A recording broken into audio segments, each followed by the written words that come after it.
Whoa, what happened there? Somebody just killed it. Either way, I killed it. I killed it because you didn't hit the button. What are you talking about? The live button. It's live right now. We're live right now. No, it's not. It says go live now. No, we live. We live, bro. We're all live. All right, guys. Either way, thank you, Kyle. This is gonna be a memorable one. Either way, guys. No, you already know. We starting out with a bang. Either way, man, we got MuscletoneBullys, Bashar, Daoud in the house, along with Gaines Bullies. Without further ado, let me bring everybody up in here. Bingo! There we go, man. What's going on, man? What's going on, guys? How about them Cowboys? Hey, they doing all right, man. So far. Undefeated. Hey, undefeated. Only played one game. Don't get too happy just yet, man. Listen up, man. Without further ado, man, I want to talk to this gentleman right down here. We got many questions we want to hit him up with. If you don't know, if you're part of the American Bully community and say you're new, just so you can have an idea, this gentleman that's right below me on the screen, he's probably one of the major influences within the American Bully community for the past 20 some odd years. I don't think he needs much of an introduction, but I'm just giving a heads up for people that are new. And I'm going to bring them right up. Bashar, I'm going to let you rip, man. Talk to me how you got into dogs, how you got into the American Bully. Every now and then, I'm going to interrupt you with a question, man, but make it happen, bro. Awesome. I see the dog scrolling on the side, all the Muscletone dogs we produced along the years. It's the easiest way to tell people who want to know more about me is to actually, when they get a chance, is to follow my episodes on YouTube. I tell the whole story because it's very detailed, and I tell most of it on there as much as I could. So I started in 2000. Long story short is I had a friend of mine who got accused of crime he didn't commit while he was awaiting trial. I took care of his dog because his mom didn't know what to do with it. And he had a little Kobe Pitbull. I don't know if you guys remember Kobe Pitbulls. Mm-hmm. This was back in the late 90s, right? So dog was ripped, and he was short, probably like 16 inches, which that back then, that was a short dog, And, he had a puny little head, but a great body on him. And, being that I was always an athletic person, I was, it just seemed to suit my style. Just seemed like the right dog for my personality. And I always believed that a dog should match your personality. Like I watch these ladies walk their dog outside in front of my house sometimes, and they always look like their dog. Always. always. I had an old lady walking 2 little dogs today, and they had the same haircut, for crying out loud. I mean, it was insane. So, and I think it's started with the whole, if you guys seen the cartoon 101 Dalmatian, he's standing out the window and he's looking at all these ladies walk their dogs, and he's looking for a woman, and they all look like their dog. And it's exactly how it is. It actually is very true. People tend to buy dogs that reflect their personality or reflect their appearance, which I will bring later on where the marketing and that comes in. So anyways, he was found not guilty, got released. He took his dog back. I was really upset, but, I had to give him his dog back. So I went and shopped around online. And back then, they didn't have Facebook. There's no, YouTube was around, but it was just starting out too. I mean, there's really nothing at the time. But there was websites, and you just do a Yahoo search. Even Google wasn't a thing. It was Yahoo at the time. So, did a Yahoo search, and that's back when American Online was the thing, right? Dial up. Yeah, MSN boards. AOL, the dial up, AOL. Yeah. So I found this guy selling dogs out of Texas, and so I flew out to Texas. Dog guy was missing teeth. I'm not gonna mention the kennel. I guarantee he was on crack. Guarantee if he's still, I don't even know if he's alive, this guy today. And he had a dog that he was selling. The puppies were cheap. They're like $500, $1,500, $1,000. They weren't like the end of the world, But he had a dog that was chained up, really big, massive dog. It was a brindle dog, chained up, a blue brindle, chained up to like a barrel full of nasty dirt. And he was just nasty. He's like, oh, that's the dad.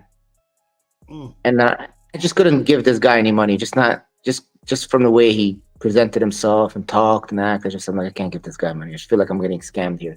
But I felt so bad for the dog that was chained up. I had a buddy of mine with me. I don't watch football. Like apparently you guys do. So as I was walking out, some football player, can't even tell you the name of the guy, came in, and my buddy's like, oh my God, that's so-and-so, and blah, blah, blah, blah, blah. He started taking pictures with him, and he picked up 2 of his pups from him. I guess he had 2 pups there. So I'm like, man, you know what? Hey, maybe I should buy a pup from the guy. So went back over there and just could not get myself to like any of the puppies. I mean, they all look scrawny and skinny with big fat bellies. They had no bone. They just looked like crap. I didn't know much about dogs, but I knew they weren't catching my eye. But the dad was massive. I was like, how much you want for the dad? No, he's not for sale. I was like, everything's for sale. How much you want for the dad? You know? And he's like, I don't know, make me an offer. I was like, how many pups do you give you in this litter? And he was like, he gave me 7 pups. I was like, all right, so what, like $1,000 a pup? That's like $7,000. Yeah, I'll give you $6,000 for the pup. I'll give you $6,000 for the dog. He's like, take it. He was so excited. So I spent $6,000 on my first dog, which I want to say in 99, 2000, no one did that. Yeah. But I didn't know that, you know. I wanted something, and then I was taking him. So I didn't realize until I got home the dog was almost 6 years old already. And so anyways, I took the dog, I got it, washed him. It cost me actually almost another $1,000 to get the dog home between the vet fees and cleaning him up and getting certificates just to fly back with the dog. Cage, a crate to put him on the plane, all that crap. So by the time I got back, dog had no training, no nothing. So there we started. I started training the dog. I started learning about, you know, how to train a dog. I trained with a really good guy in Michigan. He trained military dogs, old man.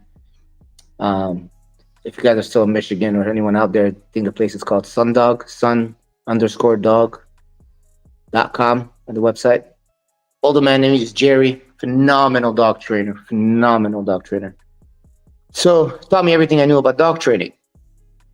And one day I'm walking the dog and this dude drives by and Buster Huey comes back. Oh my God, I love your dog. I got a bitch. I want to breed it to him, blah, blah, blah. All I was thinking was my dog's going to get some.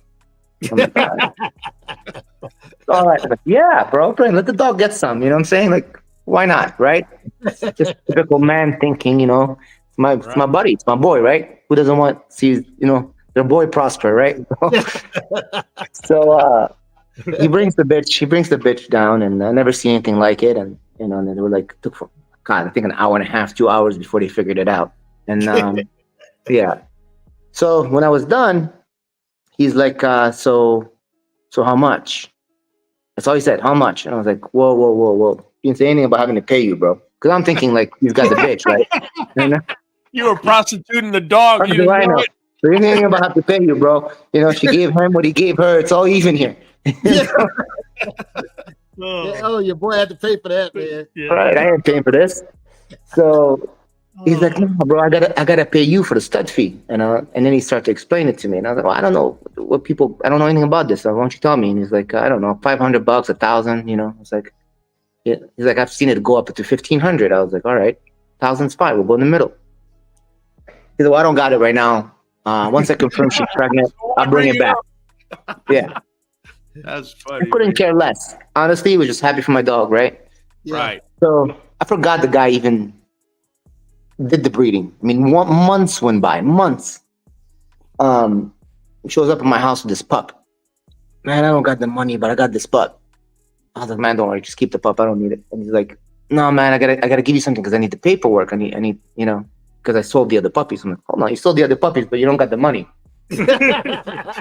And he's like, well, yeah, but you know, I had some bills and you know, life, you know, tell me his whole story. I was like, okay, whatever. Was this in Florida? That sounds like Florida. No, this is Michigan. Okay, Michigan. Yeah, I only came to Florida recent. This is in 2000. Okay. So he gives me this bitch and this little puppy, and he shows me how to do the paperwork. I didn't know how to do paperwork. I still hadn't registered the dog, you know.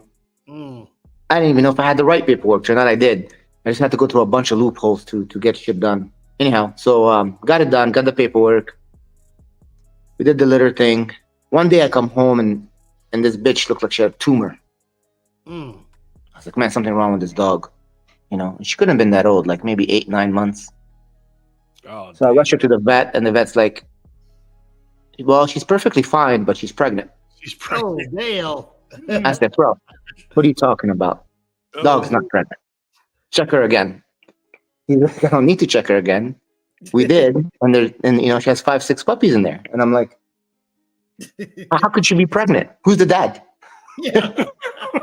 He's like, well, he's like, how am I supposed to know? You're the one who has the dog at your house. I was like, he's like, you don't have a male? You don't have another dog? I said, I have another dog, but it's her dad.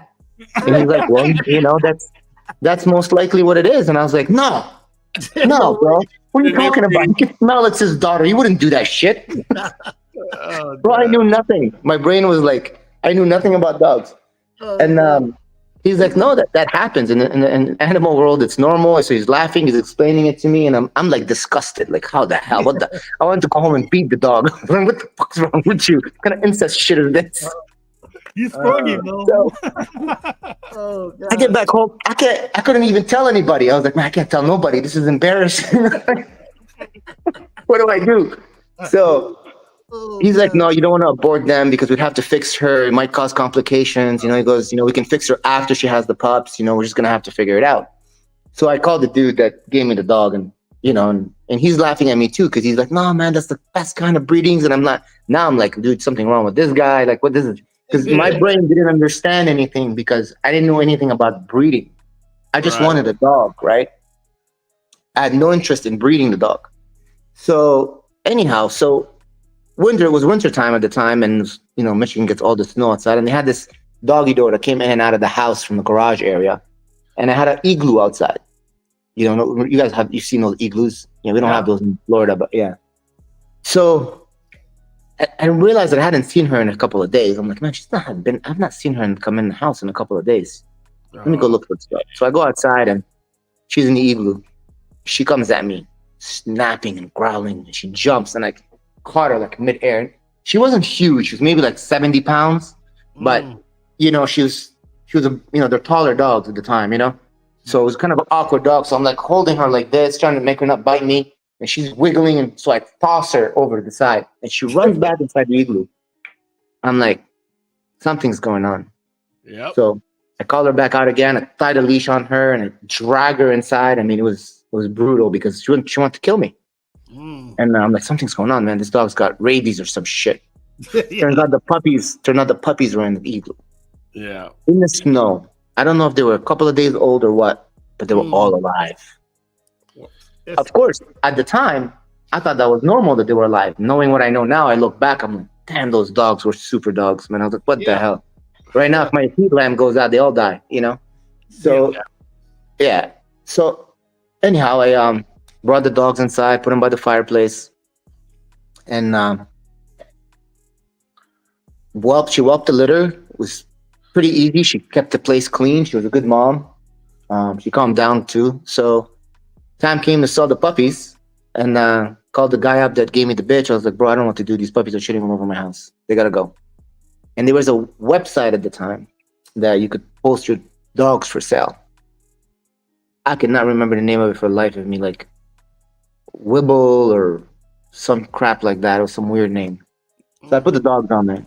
And first I looked at all the dogs in the area that were for sale. There were dogs for free, dogs for $50. I'm talking about like Pitbulls at the time.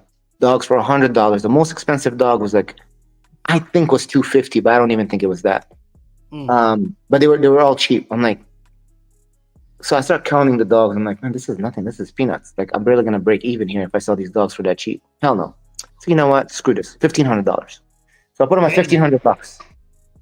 Wow. Mind you, no one sells dogs for that number at the time, especially when they've never had a litter before. But I didn't know any of that. My brain was just, fuck this. I'm not selling them less than $1,500. The hell with that. I paid this much for the dad. I'm gonna sell the pups for that much. So I put them up. In a week, they were all gone. The $50 dogs weren't selling, but my dogs were gone in a week. Wow. So the dude calls me up. He goes, bro, how the hell did you do it? I still have 2 more puppies off for sale from the breeding I did with you. They're like fully grown. I'm like, I don't know. I just put them up for $1,500. He's like, man, I'm trying to get $150 for them. I can't get rid of them. Yeah. So I was like, oh, I don't know. So I kept one dog. And I started calculating in my head. I'm like, all right, so this was not a bad amount of profit considering the amount of money I invested. And at the time, you know, I had a salary of about like $55,000 a year. You know what I mean? It wasn't much. When you're done with taxes, you're barely bringing home $3,000.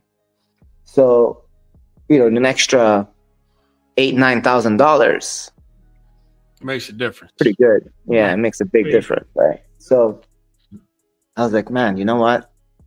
If I had 3 bitches, 4 bitches, I could double my salary.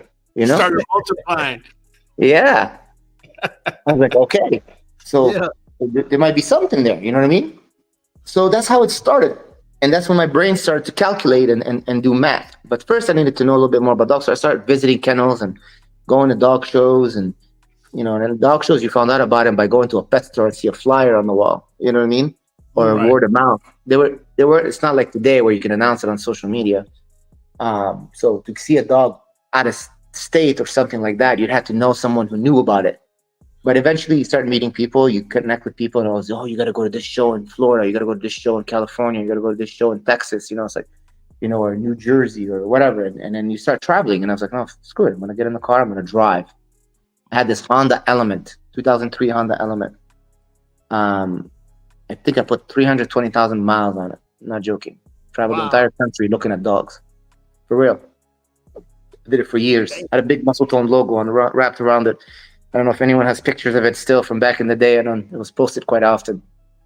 But I could fit a lot of dogs in that car for a little box. I mean, Honda could have made a fortune on commercial with me, just watching me get all those dogs out of that car. So anyhow, but yeah, so that's how it started. I just started traveling and buying everyone's dogs. But I knew that if I was going to do this, I couldn't buy mediocre dogs, you know? And I knew how to do it right. I don't do anything half-assed, anything. Everything I do, it's always got to be like, I'm a perfectionist, so everything has to be top. So I remortgaged my house, and God, did it cause problems in my family. Oh God, took 80 grand out, and I spent it on dogs, and it was worth it. At the time, it was very scary. Nobody believed in me, not even my own father, you know. But he's gone now. Didn't get to see all this, unfortunately. I'd love to be like, see, Dad? yeah, exactly. I wasn't so stupid after all, was I? but you know, one day I'll tell him. Yeah, so that's how it all started.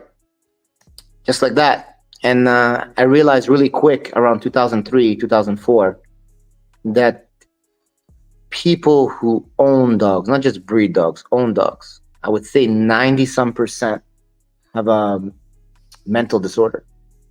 And I know a lot of people are listening now, and everybody's, well, he's not talking about me. Maybe. But they have a mental disorder. They love these dogs more than they love their own children. I watched a woman, and the day that I woke up to that is I was at the vet, and I had a dog with me, and I was pissed off that my bill was $150 at the vet. And this lady comes in to the cash register, and she's an old woman. She's paying in cash, like dollar bills, $5 bills, $20 bills. It was like a $4,000-some bill. God. And she was counting it. Old lady. And I look over at I felt bad for her, and I look over at the lady at the register, and I was like, that was like $4,000, wasn't it? She was like, yeah, 4,000. Can't remember the amount. It was over $4,000. Because she pays that every month. I said, every month? What the hell is she doing? Well, the dog has cancer and she's giving it chemotherapy. So dog's on chemo, bro. The dog's on freaking chemo. God. All right. So I was like, that dog looked old. Was it like 13 years old? She's like, yeah, that's exactly how old it is. I said, how long did they live? She's like, it's amazing that it even lived that long. They live usually 10 to 13 years. I was like, so why are you spending $4,000 a month? Just put the damn thing out of its misery, you know? So not only was it sad to watch the dog have to go through that just to keep this old lady happy, she was going to go broke doing it. She's going to go broke not to lose her companion and making the dog suffer along the way. If that is not a mental instability, I don't know what is. I mean, that is messed up in every sense of the word. You're ruining your life and you're ruining the dog's life just so you can feel some sort of connection for a few more days or a few more weeks or months. So at first I was confused. And then the confusion went to why is she doing that? Then I started realizing she's not the only one. And I was like, why do they do that? Like, what is going on with these people that makes them want to do that? And I never figured out the answer into why they really do it. Else than, you know, psychologically that they just require love in an unhealthy way. But what makes them be that way, I don't know. I'm not a psychiatrist, but I know it's a weakness. It came back to me. My father told me one day that there's 3 ways to become rich. 1, you inherit it. 2, you become a doctor, a scientist, a lawyer, or something with a very high degree, and you become the best at it, and you're going to make a fortune. The 3rd one is you have to be a businessman of some sort. And but the only businessmen that succeed is those who either A, discover or innovate or anything that the world needs or cannot be without, or create something that the world needs or cannot be without, or those who do it on captivating on human weakness, tobacco, alcohol, sugar. It doesn't matter, anything that people are addicted to. So my brain went like, well, there's a weakness no one's capitalized on. Let's explore this territory. And that's how the whole thing started. And that's when I pulled the money out and started buying all these dogs, like I said earlier. Between the two, I figured I give myself 5 years. If in 5 years, being that I don't have the disease the rest of them do, I can't dominate the, dog world, not just American Bully, but any breeder in the world, I'll get rid of it and start something else. I gave myself 5 years. I did it in a year and a half. So it worked out pretty good. So by 2005, I had opened up a kennel in Indonesia, in Thailand, and in Belgium. Damn. 2007, I had France, Spain, Italy. Yeah, France, Spain, Italy, and that's it. And 2009, I had Germany and the UK. Wow. And sorry, not the UK. UK came in 12. Poland. And it just kept growing. Romania, Sweden. What made you? What made you expand? Netherlands. What made you expand internationally? Was it the business mindset? Was it the opportunity?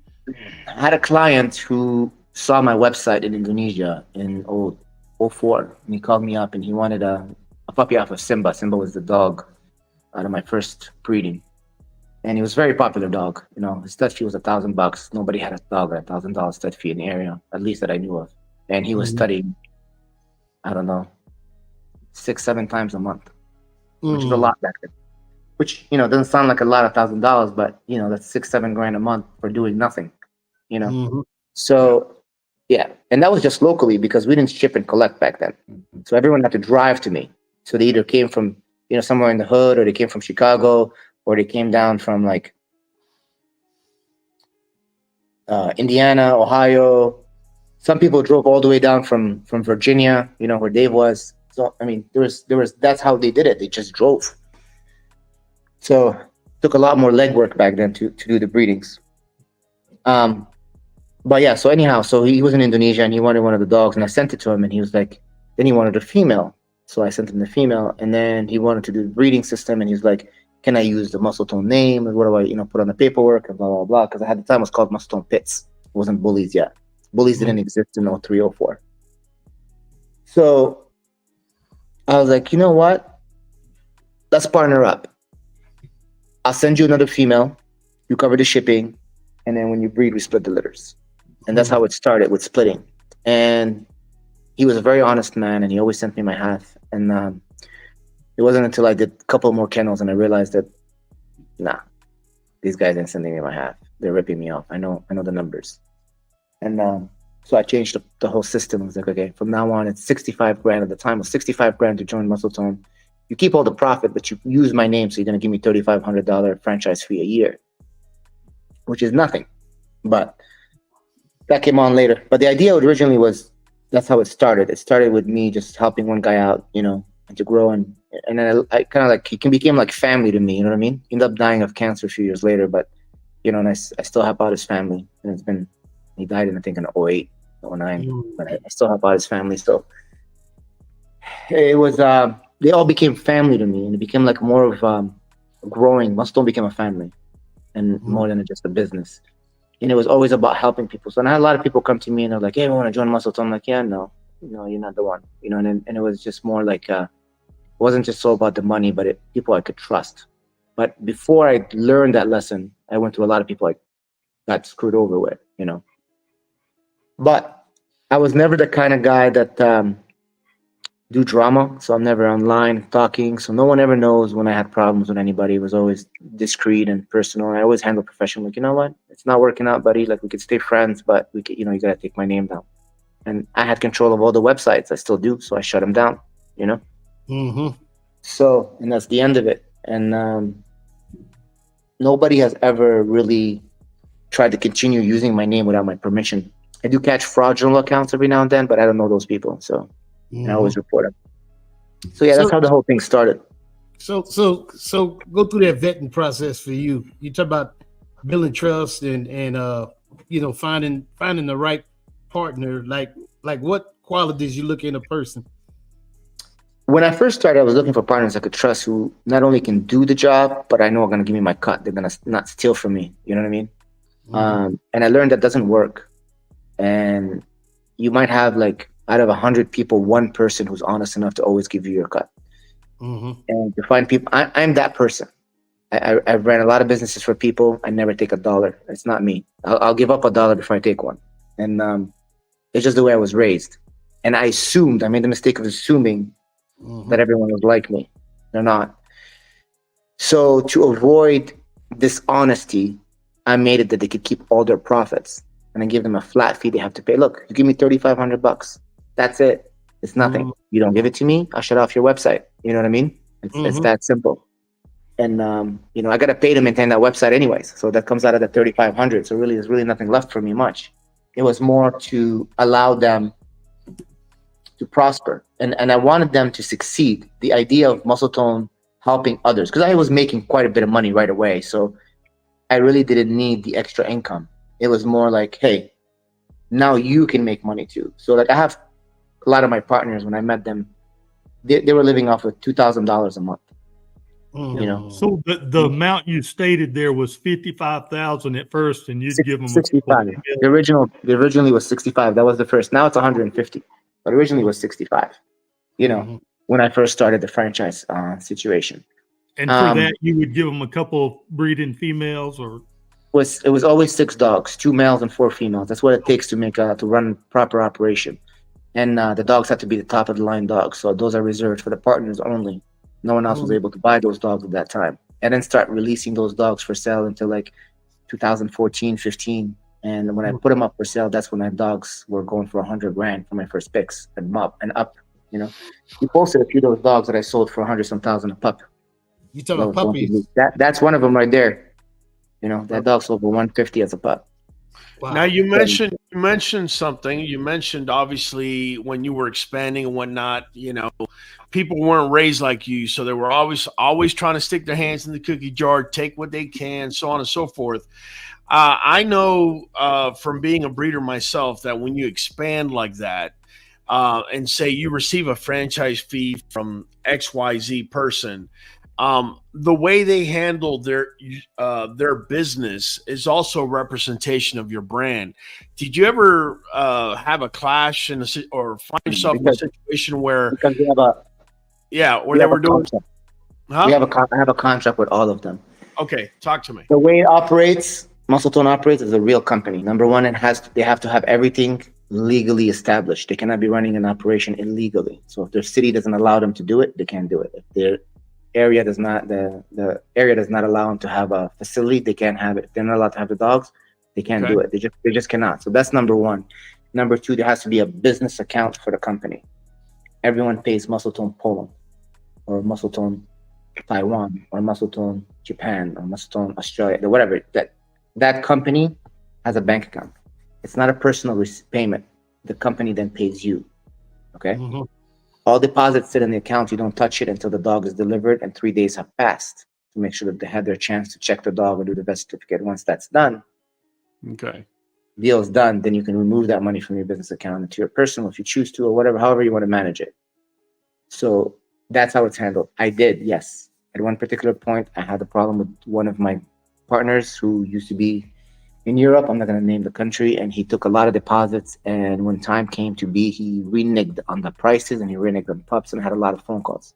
I made that right with all the clients. I made sure they got what they paid for, or I gave them one of my own better dogs to make up for their losses. And I shut them down right away. That happened one time. I had a group conversation with all my partners that were partners at the time, and I told them what happened, and I said, I will not tolerate that at all. If that happens to anyone ever again, I'm going to shut off all the muscletones, all of them. I said, I'm not playing that game. That really affects my reputation. That particular partner got treated a little bit differently than everyone else. Not only did I shut off his website, but I sent someone over there just to say, very people you don't want to knock on your door. And I made them take all the dogs from him. All the dogs. So that was just to show everyone else that I'm not playing that game. You do not cheat clients ever. And it never happened again. Of course, the clients all got taken care of, so no one lost anything. But it was just the idea that word spreads. And they understand too. And I tell them, when you screw up, you don't affect just you. You affect all the muscletone, especially me. Especially me. Because no one's going to say, oh, so-and-so did this at muscletone. No, it's Bashar. It's always Bashar, you know? So that to me is not, it's not a game I play. Then that's serious. That's why we have the reputation we have, because everyone knows Bashar is going to guarantee the sale. I'm not going to get screwed with muscletone. That's why people have no problem sending $100,000, $200,000, $1 million, $2 million to muscletone, because they know they're going to get what they paid for. You know, their money's safe. So that was very, very important, building their reputation. And they understood that, and I explained it to them over and over again. And a lot of the new partners, they always say, yeah, no problem. And then when in a situation where they have a badass dog, but they sold it and they already had a deposit on it, and they're like, man, I don't want to give up this dog. And I'm like, I don't give a shit. We'll make another one. It's just a dog. We can make 100 of them. If you gave your word, you sell it. And a lot of people don't realize how many times I have sold dogs that I regretted selling and yet followed through with it.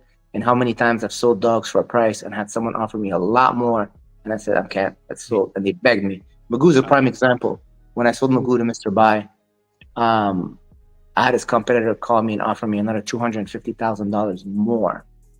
Not only offer me more, he was willing to shoot it in one time, not have to make payments for about a few months before the dog was paid off. He couldn't send it all at once. So, and I kept telling the guy, no. And all I had was a $50,000 deposit at the time. And I had told the client, I said, look, unless he does not follow through on the payments that he told me he would in the next 6 weeks to pay him off, I cannot sell you the dog. And he begged and he begged and he begged, and he fought with me, and he said, and he even threatened me.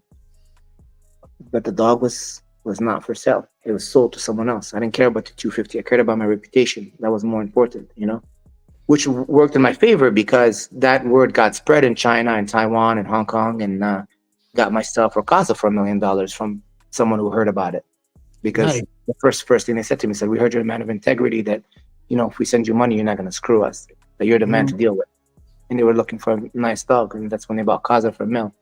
Actually, they spent a lot more than that, and they became Muscletone Taiwan at the time, before Tsunami took out that kennel. And they built a $3 million kennel facility over there on the water. Wow. Big mistake. Shouldn't have built it on the water. It got taken out by Tsunami. But it was gorgeous. I don't know if you've ever seen videos of it on my Facebook page. This dates back 2016, 17. It was all on marble, the whole thing, inside out. The floors, the walls, the exterior walls, the inside wall, it's all marble. Wow. Just blocks of marble, and they put the building together that way. It was gorgeous. Damn. I think they had like 40 kennel runs inside out, and then they were like 7 foot wide or 8 foot wide, something like that, by 10 feet on the inside, and then they're 30 feet long on the outside. So they had so much room for each dog to run.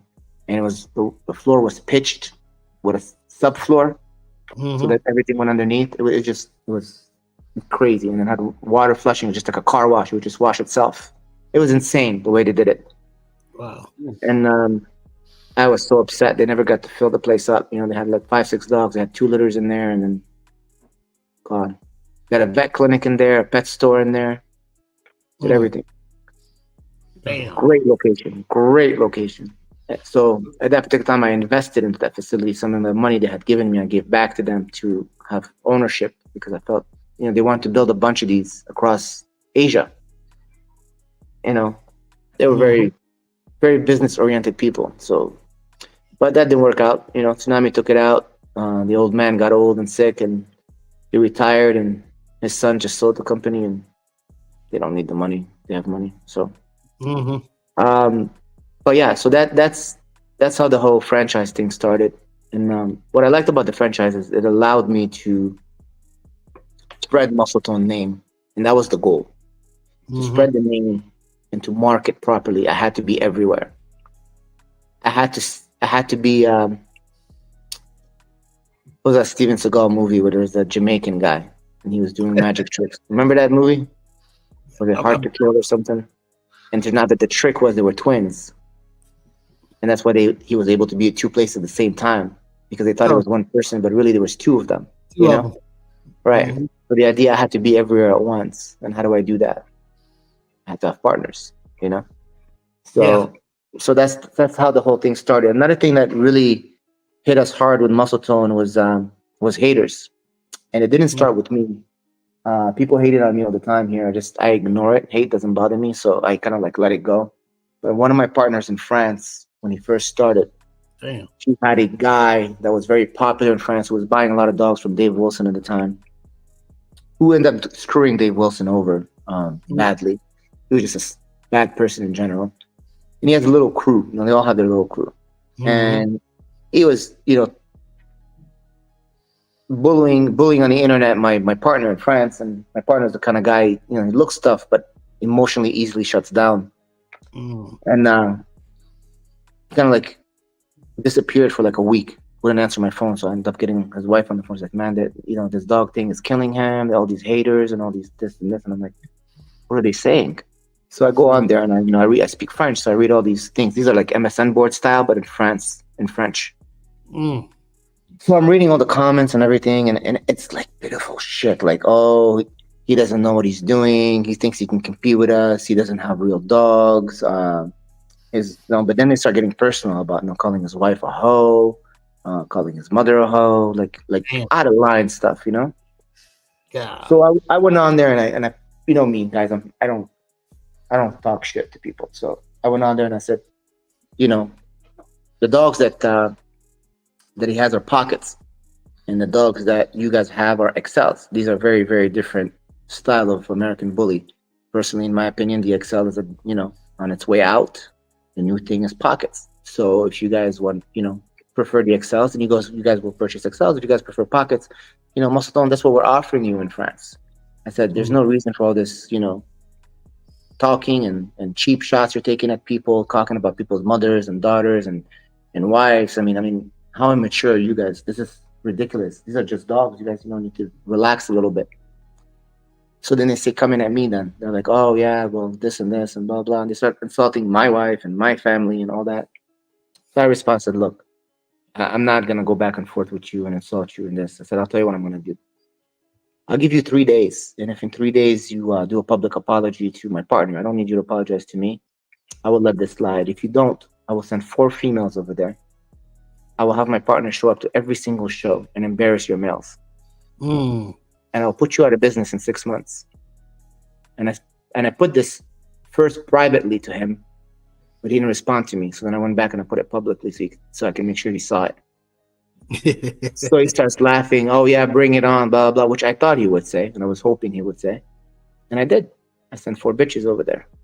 And I called my other partners and I said, you're going to team up with him so he's not by himself.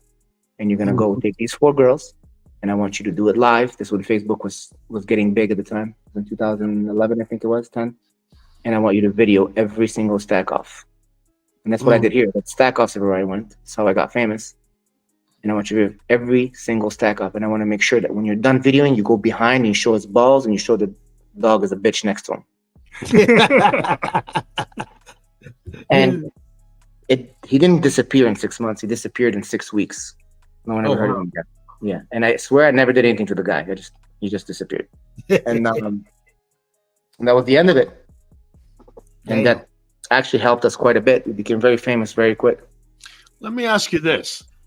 It sounds, I mean, from the beginning up to this point, it's very business-like and whatnot.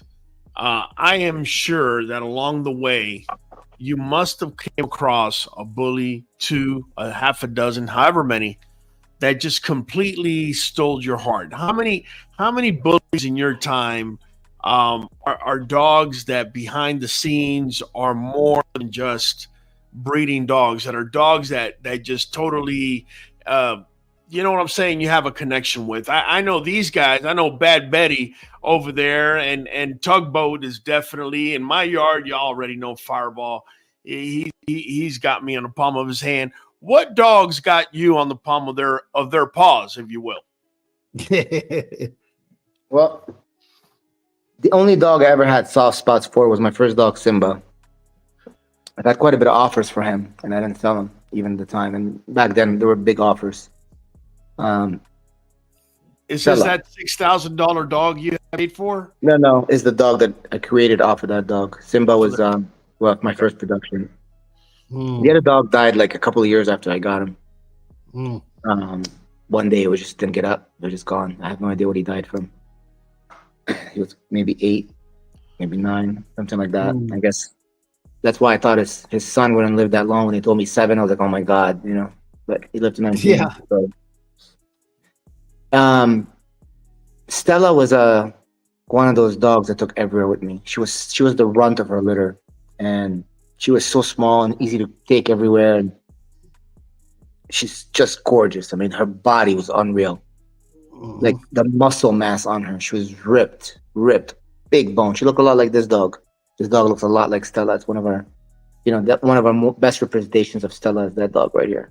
Oh wow! And yeah, so McGregor. That's Muscletone's McGregor. And I just took her everywhere, and she's the only dog that, I'm not gonna lie, I did cry a little bit when she left. When I sold her. But when they made an offer to buy her, I didn't want to sell her, and I didn't need the money. But I did it to detach myself from being ever attached to a dog. And I moved the dogs away from the house and bought a kennel and a property far away so that my kids stopped getting attached to dogs, because I didn't want to break their hearts every time. So, and I learned to build a shell around my emotions with the dogs, But I ain't gonna lie to you, Apollo's still here. And I've had a lot of offers for Apollo. Oh, Apollo. Okay. So, it's not easy. Sometimes there's dogs, you just, you just have that personality. And it's not a thing of appearance. Apollo's a gorgeous dog. Is he my best looking dog? No, he's one of my top, but he's not my best looking dog. But he's almost human. You got those dogs that are almost human. And he's just, the intelligence on him is. King Kong's mom is an Apollo daughter. And there's a video on Facebook you see when she was born, like literally right out of the C-section, right out of the mom. And they put her in and they cleaned, they got her to breathe and get air in her. And as soon as she took her first breath, she stood up and walked on 4 pounds. I never seen anything like it. And that's when I knew that the evolution of my line was really, really changing. And I've seen it since then. I've seen it quite often. King Kong did that too when he was born. Out of that, the whole litter did. And I knew that I had to build off of that. Intelligence was always something that was very important in my line. Anytime I got dogs, and I bought a lot of dogs that I got rid of because they were stupid. You'll never see one of my dogs eat their own poop. This is not a food thing, by the way. Okay. Oh, the diet is bad. That's why they eat their own poop. No, that's bullshit. That's made up. Some idiot made it up, and it just went viral. Just like dogs can't have chocolate. My dogs eat chocolate all the time.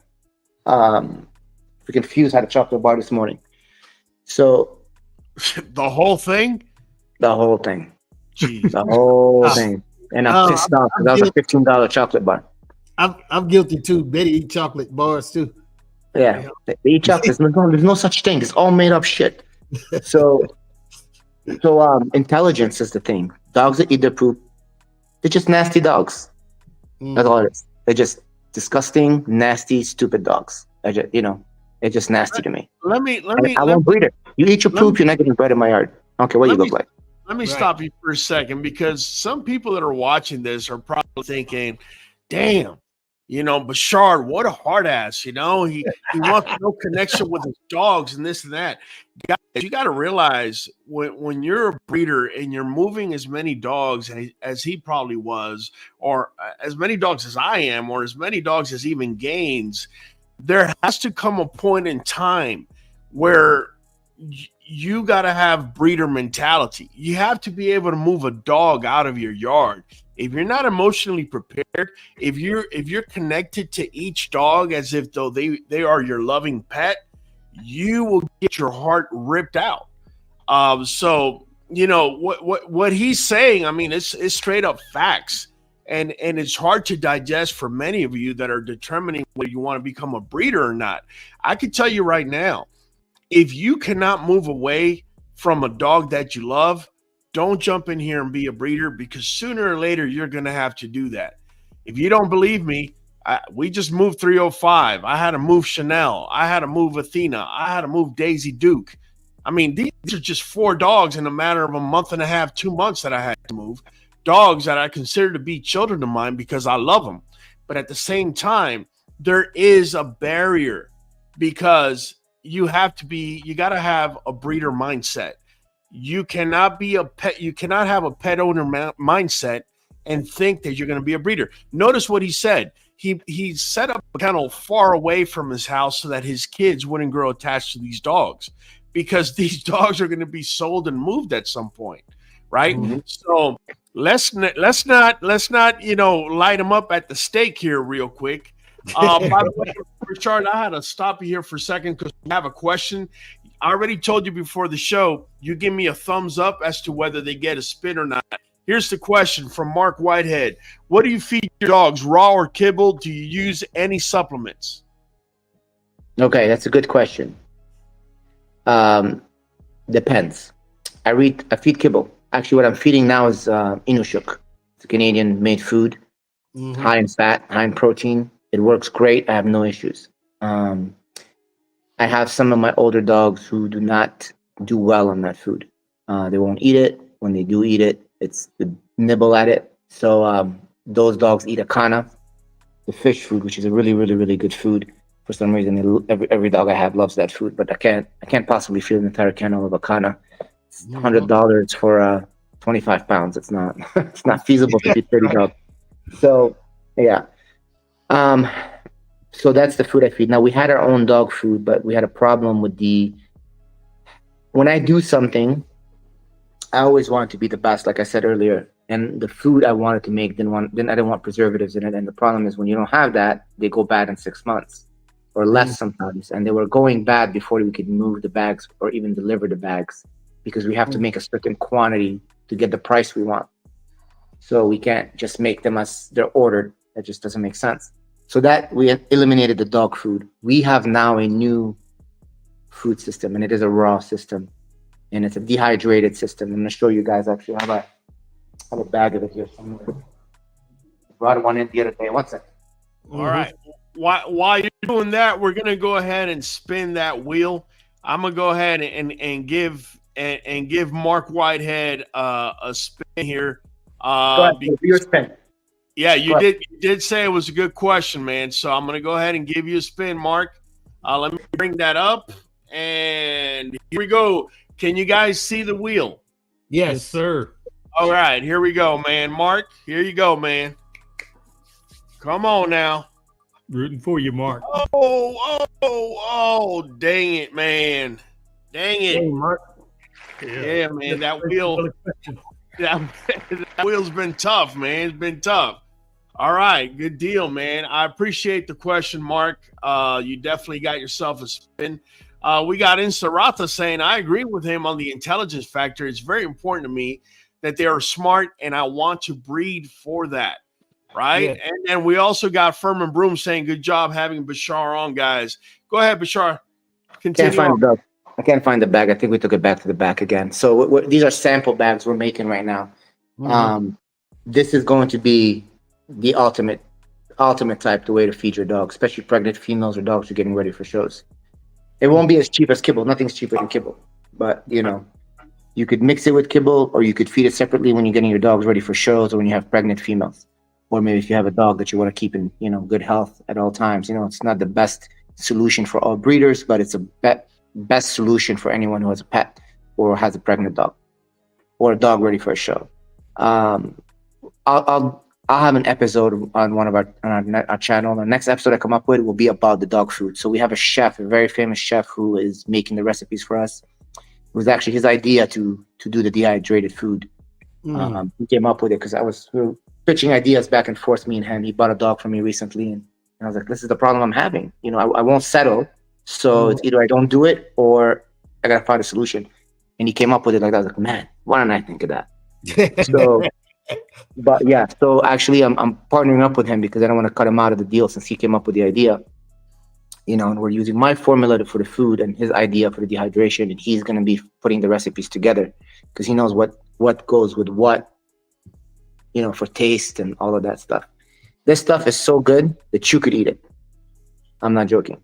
Like literally you could fill it up and you could eat it. It's like humans can eat it. So it's to that level of quality. No preservatives, no hormones. And, you know, this way, a lot of these dogs have like skin problems. And a lot of people think it's, oh man, the dog's got bad genetic. No, a lot of your dogs have skin problems because they're allergic to preservatives.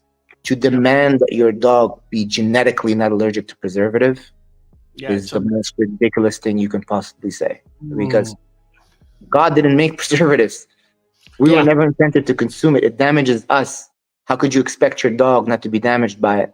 So some dogs can tolerate it and some dogs cannot. But to say that, oh, your dog is unhealthy because he can't handle preservatives is a ridiculous statement, in my opinion. But Char, we got 4 questions. We have 4 questions here with our members, and I'm going to follow up with a question myself. We got Teray Thompson saying, what flaws do you see on your yard? Every single flaw. There's no dog that doesn't have a flaw. Okay. Everything. We got Jire Grimm saying, do you do a grading scale on your puppies? Do you have a grading scale or a way to grade them?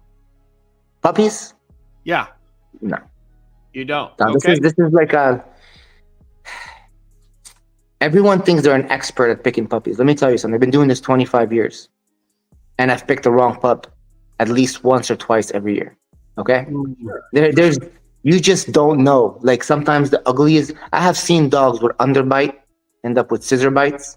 I've seen dogs with overbite end up with underbite. Damn. Imagine. Go from here to here, you know? And I have seen dogs with hog rears end up with perfect good rears. With perfect good rears end up with hog rears. I've seen dogs with perfectly tight fronts end up with east-west as they get older, and the dog that had weak pasterns end up with straight tight toes and feet. So I've seen it all. I've seen dogs that were high in the rear by the time they were done developing, had a perfect top line. I've seen dogs that had perfect top lines, a short back as pups, get out with long, high rears when they get older. I mean, you just do not know. You cannot judge a puppy. I have seen it all. And at the end of the day, you have to look at the dog and base it off what is going to come out from his parents and grandparents. Being that I know my line, because I've owned and handled every dog in their generation for so far back that I don't think there's a gene that comes out of him today that didn't come from one of my personal dogs I've owned. It helps a bit, and yet I still make mistakes. So there's no great, there's no such thing. It's not a perfect science. Pinnacle Bully Kennels is saying, Bashar, as much as you have influenced the bully community, did you grow up with any mentorship in the bully community? Thanks.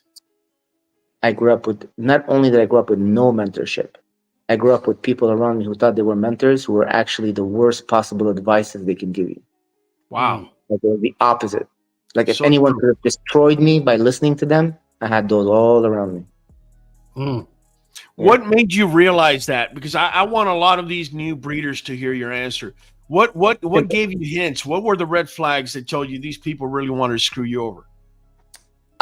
It's not that they wanted to screw me over. It's just they didn't know what the hell they were talking about. Okay. When I was young, I started in judo when I was like 6 or 7 years old.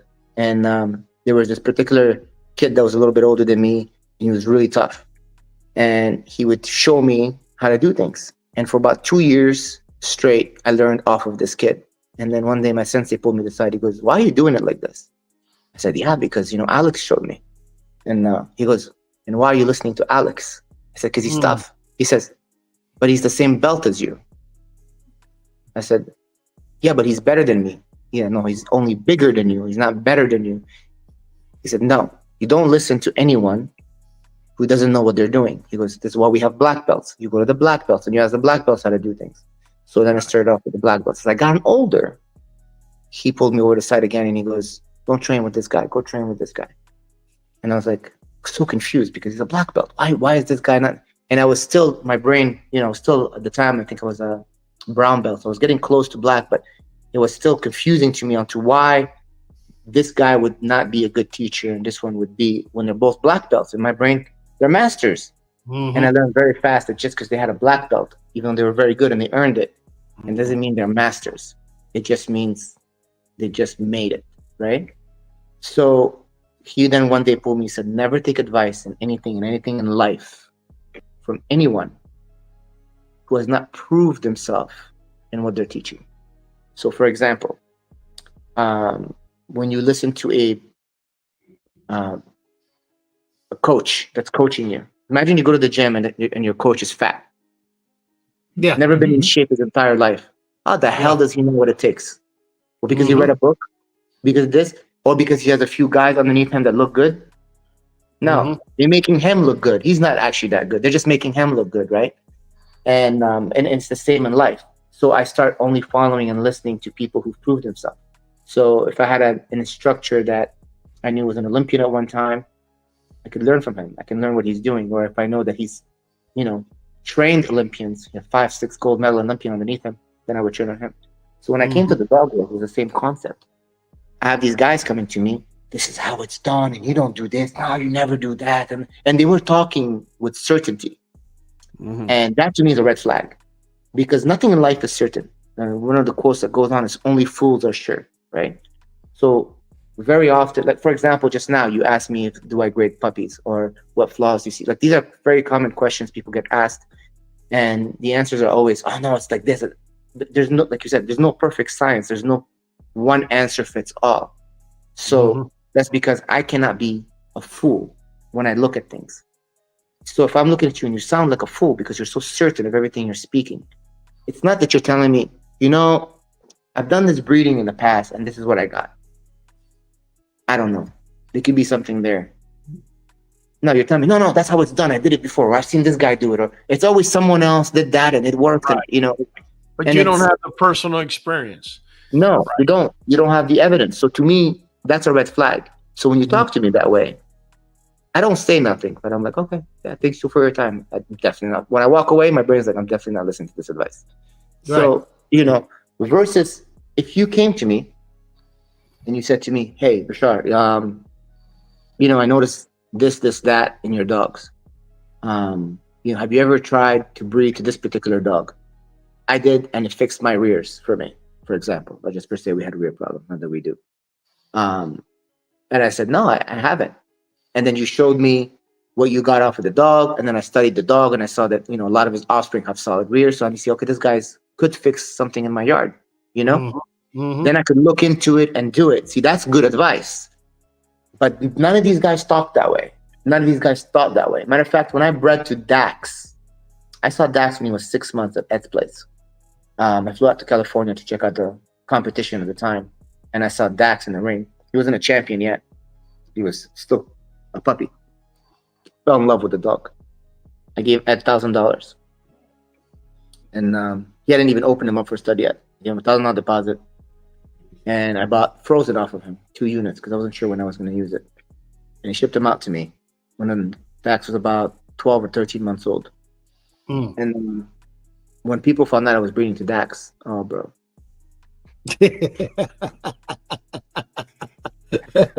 Everybody and their mother were laughing at me, telling me I don't know what I'm doing, and blah blah blah blah blah. And guess what? There came Magoo, and the whole thing started. Right. So when I bred to Cashbot, no, when I bred to Havoc, I wanted to prove a point. Everybody told me that I was breeding to the wrong dog. I should have bred to Cashbot instead of Havoc, that he's the better brother. And I've seen both those dogs in person. And I said, it doesn't matter because Cashbot's too small for me. He'll give me the same results I'm expecting because I'm counting on my bitch to do the work. Most likely, he will just produce smaller versions of what his brother's going to do for me. Mhm. No, that's not how it works, blah, blah, blah. I said, okay, I'll tell you guys what. This is what I'm going to do. I'm going to breed her to Havoc as I did. We're going to see the results, and then I'm going to breed her to Cashbot next. Screw it. And I did. And it's exactly as I had said. He produced smaller versions of what his brother did. Oh, wow. Cashbot gave me the heaviest dog I have. Cashbot was 35 pounds that came off of my dog. 35 pounds, bro. They're micros. They're like 11, 12 inches. Damn. And that's back in 2013. And the dogs I got off Havoc were all 80 pounds. So, and I wasn't breeding for no 35, 40 pound dogs, you know? Mm-hmm. So that's, you know, at the time showed me like people had no clue what they were doing in general. They didn't understand anything. It's the same when they're judging a dog's health. Oh, the dog is too big, is unhealthy, it's not going to live a long time, which is kind of what vets told me when my dog was young, that he wouldn't live to 7, he'd live to 19. So I stopped listening to people. I stopped listening to vets too, because they had no clue. I mean, they still had no clue. I have a vet now, he's very good. He's a bully vet. All he does is Frenchies, bulldogs, and American bullies, and that's all he does. An English bulldog. Probably does about 18 C-sections a day, easy. He plays them on his phone with one hand, or he's shopping online and he's cutting and you know, I'm not joking, for real. And yeah, he's something. And when I talk to him, he's like, no, don't listen to these people. That's the kind of guy you want. And it took 20 years for me to find a vet like that. So they're very rare, very, very rare. And that's the issue. It's because a lot of the things these guys are taught is not science. It's he say, she say. Right. That somehow became truth, and it isn't true. Science in general, medicine in general, is trial and error. So you get have you ever read a medical journal? Of course. Yeah. The first thing you read in a medical journal is the beginning of it is how the study was done. What kind of study is it? You know, was it a blind study? Was it, you know, how many people were used in the study? How did they break down the study? And then before you keep reading, you gotta assess if this method of study makes sense to you logically, that it would conclude a result that is something you can, you know, take to the bank, or it's kind of you know, it doesn't really do shit, right? And a lot of the studies are to be honest with you. So that's very important. So for me, I started my own study. So for example, when clients of mine purchase semen, I keep the results of the semen. I keep the dates it was shipped. I keep all the information. I have like a whole book. And I always tell them, if your dog didn't conceive, I need a letter from your vet. These are the things that I need. Number 1, the date of the breeding. Number 2, the progesterones, the dates they were pulled, and what kind of machine was used. Very important to me to have. Number 3, the method of the breeding that was used. Number 4, when did you confirm that she conceived or not? Like what day? What's the date on that? And what method you used to check it? So that for me allowed me to realize why most dogs don't conceive. You know, after 8 years of looking at every single one of them, and let me tell you, I have thousands and thousands of them. Okay, I realized it was the progesterone machines. So progesterone machines are everything. It's timing. Timing is the most important. That is the number 1 reason dogs don't take. And that's based on my study. But if you look up any other veterinarian study, they'll tell you that most of the time the dogs don't conceive. It's most likely because the female didn't, you know, produce fertile eggs, which in reality, if you did everything right, that would be the number 1 reason.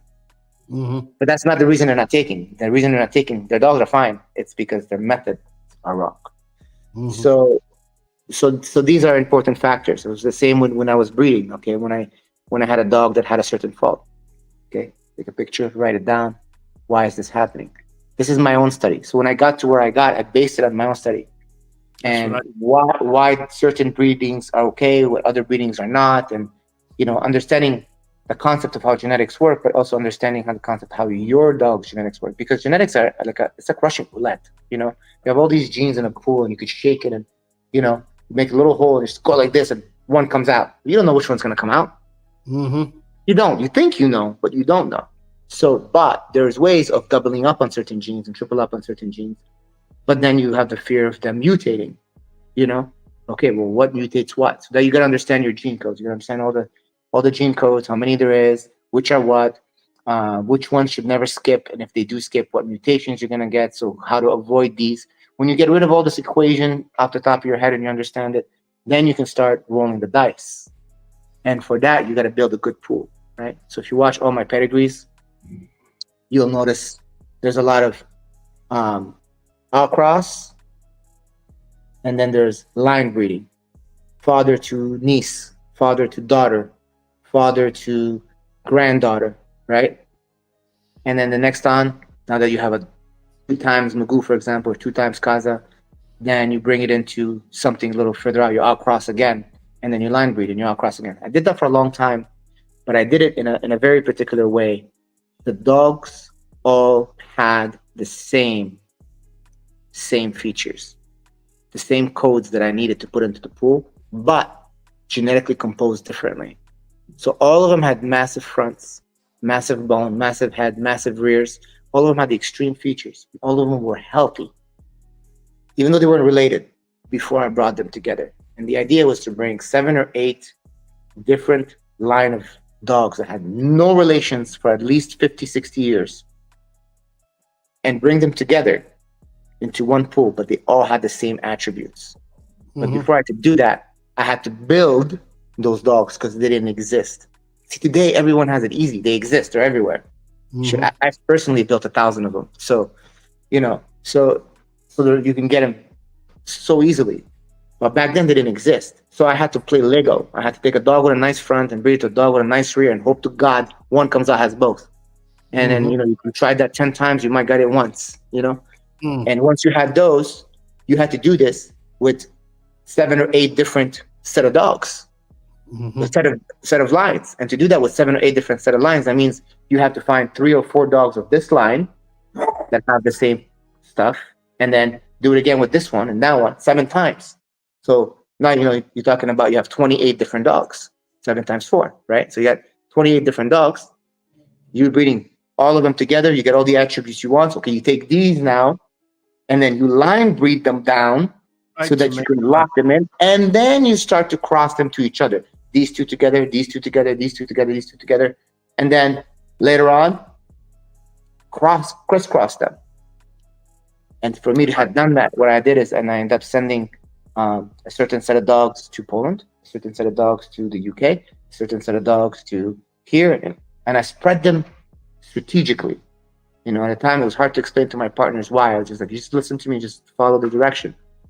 And when they paired, it was always like, okay, you pair like this, you pair like that, you pair like this. And then when they reach a particular point, they would call me. I said, don't worry about it. I trust you. Just pair it. And like, are you sure? I was like, yeah, I trust you, because I knew that we reached a point I didn't need to guide them anymore. No matter what they did, it was going to hit. So now I want them to do things and let them feel a little confidence into the breeding. But before they can get that, I had to make sure we had it on the lock. And then when they reach a certain point, I would make a phone call, say, okay, you need to send semen here, and you need to send semen there, and you need to send semen here, and then you need to take a bitch over there, and you take a bitch over here, and I need you to send me 2 over here so that I can recross the lines. And that's how I brought all of them into one. Sorry to interrupt you. Did you follow any particular guide as far as koi? Did you have a set, say, for example, I don't want koi above 15. Obviously, you weren't going to have that when you first scatterbred, right? You were just bringing in phenotypically all the attributes you wanted. So obviously the kois were going to be low. Well, once you started line breeding, like you said, father to niece, father to daughter, and you brought all that down, and then because that's how you were building a bloodline, and then when you did the crisscross, I'm pretty sure that koi started climbing, was there any particular rules you were following? Like, I don't want to go over 15 koi, 20 koi, 25 koi. No, Anything there was like no such rule. The only rules I had, one, the dog had any health issues with Okay. leaving the line. The whole litter wasn't being bred. Two, if it was stupid, none of the dogs are being bred. And I'm talking the whole litter. You know, and the third, above all, if the dog wasn't extreme, it was not getting bred. And that did not have to be the litter, because at the time to get one extreme dog was very difficult. So But- let me ask you this: were you? And I mean, the years that we're talking about, I know genetic testing may not have been as feasible as now. Genetic testing is, and I'm going to get a lot of hate on this one. Genetic testing, the way it's done today, is 9 out of 10 a waste of time. Why is that? Well, I'll explain it to you. Just because your dog does not carry a particular genetic mutation, because that's all they can see, okay? They cannot see recessive genes. That's impossible. So Correct. all they can see is if the dog is unhealthy, all right? But you know if your dog is unhealthy, 9 out of 10. You know if your dog has a dystrophy, you know if your dog has a heart problem, you know if your dog has an eye problem, you know if your dog is limping or walking funky, that he probably has some sort of hip or joint issue. So if you don't know that when you're looking at your dog, then don't even breed. Just stop, quit, or learn and then start over. You know, so you already know. So the only thing genetic testing is good for is like allergies, color coding, which is a joke to me, and little things like that. At the most part, it's useless because you can't see recessive genes. The most important thing in breeding is knowing your line. I know what dogs I owned in the past that had what problems and that I eliminated out of my line. The most important is the capability of being able to eliminate and take a loss. I think that's the one thing that most people are afraid of. They're afraid to lose or give up or let something go. So I have seen people show up to shows with dogs that are super massive and look great standing up, but can't walk, can't breathe, aggressive, dumb, all kinds of different issues, different dogs. For me, that dog would never get bred a day in its life in my yard. It would be pet homed or even in some cases put to sleep. But to them, they can't let go of it because they feel they'll never achieve better. And the truth is, this is the irony of it all. They will never achieve better as long as they keep this kind of dog in their yard. So let me ask you the irony of it all. Let me ask you this. So what about dogs that are carriers of something? Like what? Right? They're Like a recessive gene. Yeah, a recessive gene. They're carriers of something. When in the genetic But you can't test for that. Of course you can. For No, example, kidney, for kidney issues, heart issues, you mentioned yourself, a lot of times the test is there, but the test is not only there to tell you that it's there. You cannot test for recessive gene, bro. You cannot. You can test if the dog carries a disease. When you understand chromosomes? Of course. Okay, all right. So each chromosome is linked per gene, right? So when you have a type of disease of any kind, it's usually it's a mutation of some sort, okay? Usually it's a mutation. So a mutation is usually when two genes, either you have a gene that's skipping, like you have a 68, 69, and then 71. 70 is missing.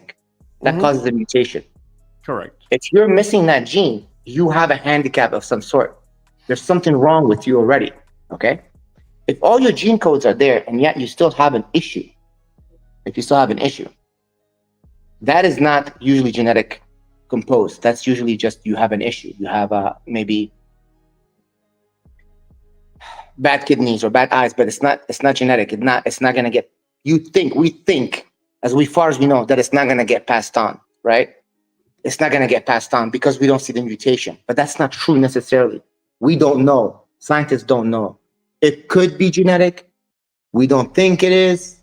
Science has changed on that topic several times because we don't know. We do not see recessive genes. We do not see the genes that our great-grandparents carried. If our great-grandfather had a disease, we don't know in our blood if our great grandfather had it or not. So that's a recessive gene. I can agree with you that 99.9% of the genes are recessive.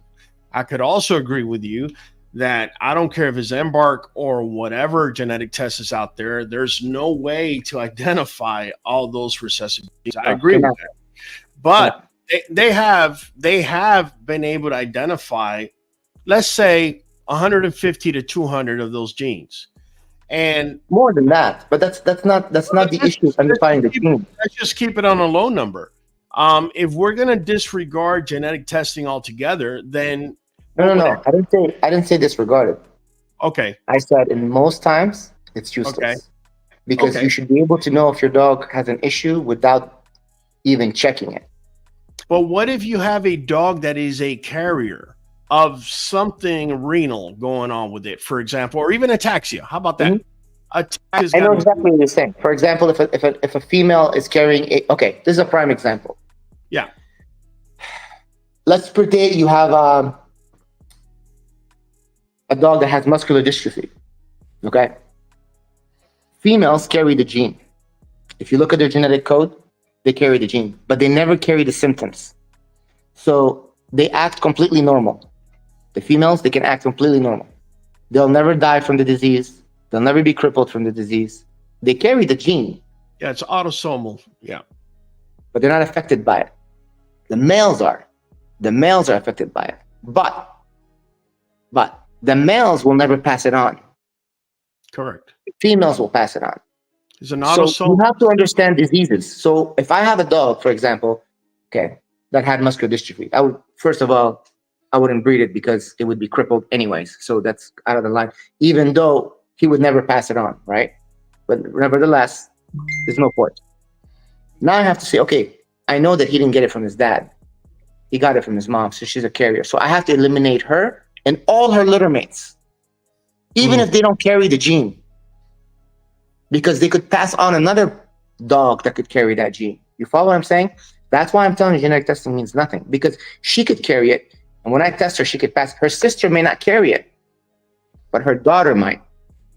You see what I'm saying? You're referring to an autosomal recessive gene. You're absolutely right. The mom is. So you just gotta eliminate everything. And you just gotta clean house.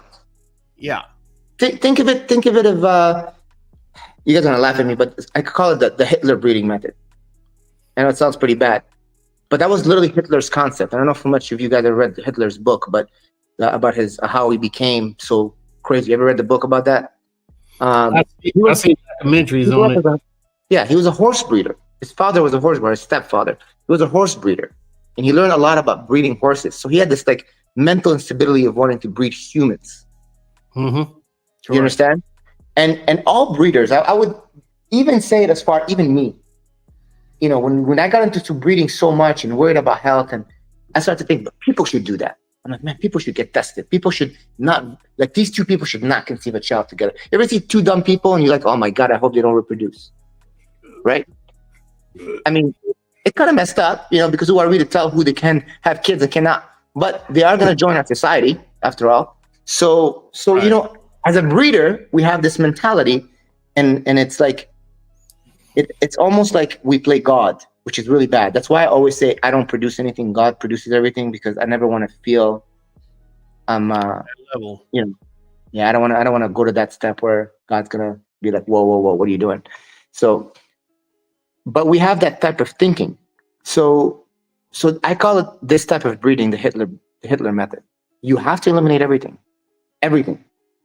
That's why I said genetic testing, it doesn't mean anything, because your dog may not carry it, but I know his sister carried it. I know the uncle carried it. Or no. Clean house. All of them. They gotta go. Start over. So what if you had a dog that didn't have an autosomal recessive trait like you just explained, that's passed down the mother, something dominant that's easy to pick up, like Merle? What about Merle? Well, let's say you have a Merle dog. When you want to know what you're breeding to, it doesn't have a Merle gene. Otherwise, you could run into a situation where you're producing dogs with either eye issues or hearing issues. So you're saying that Merle is a handicap? What I'm saying is Merle to Merle. We know that Merle displaces color, and melanin is needed for the eyes and for hearing. If So you're what about dingoes? Huh? What about dingoes? They're the longest living dogs in the wild. Oh, but I'm not talking about dingoes. But they're Dingoes Merle. is in nature. Yeah, but that's nature made. I'm not going to jump into that. I'm talking about man made. And All right. what's So let me tell you a little history on dogs. Do you know the first designer breed? No. Molosser dogs back in the days, Roman days. Labrador. Labrador is the first designer breed.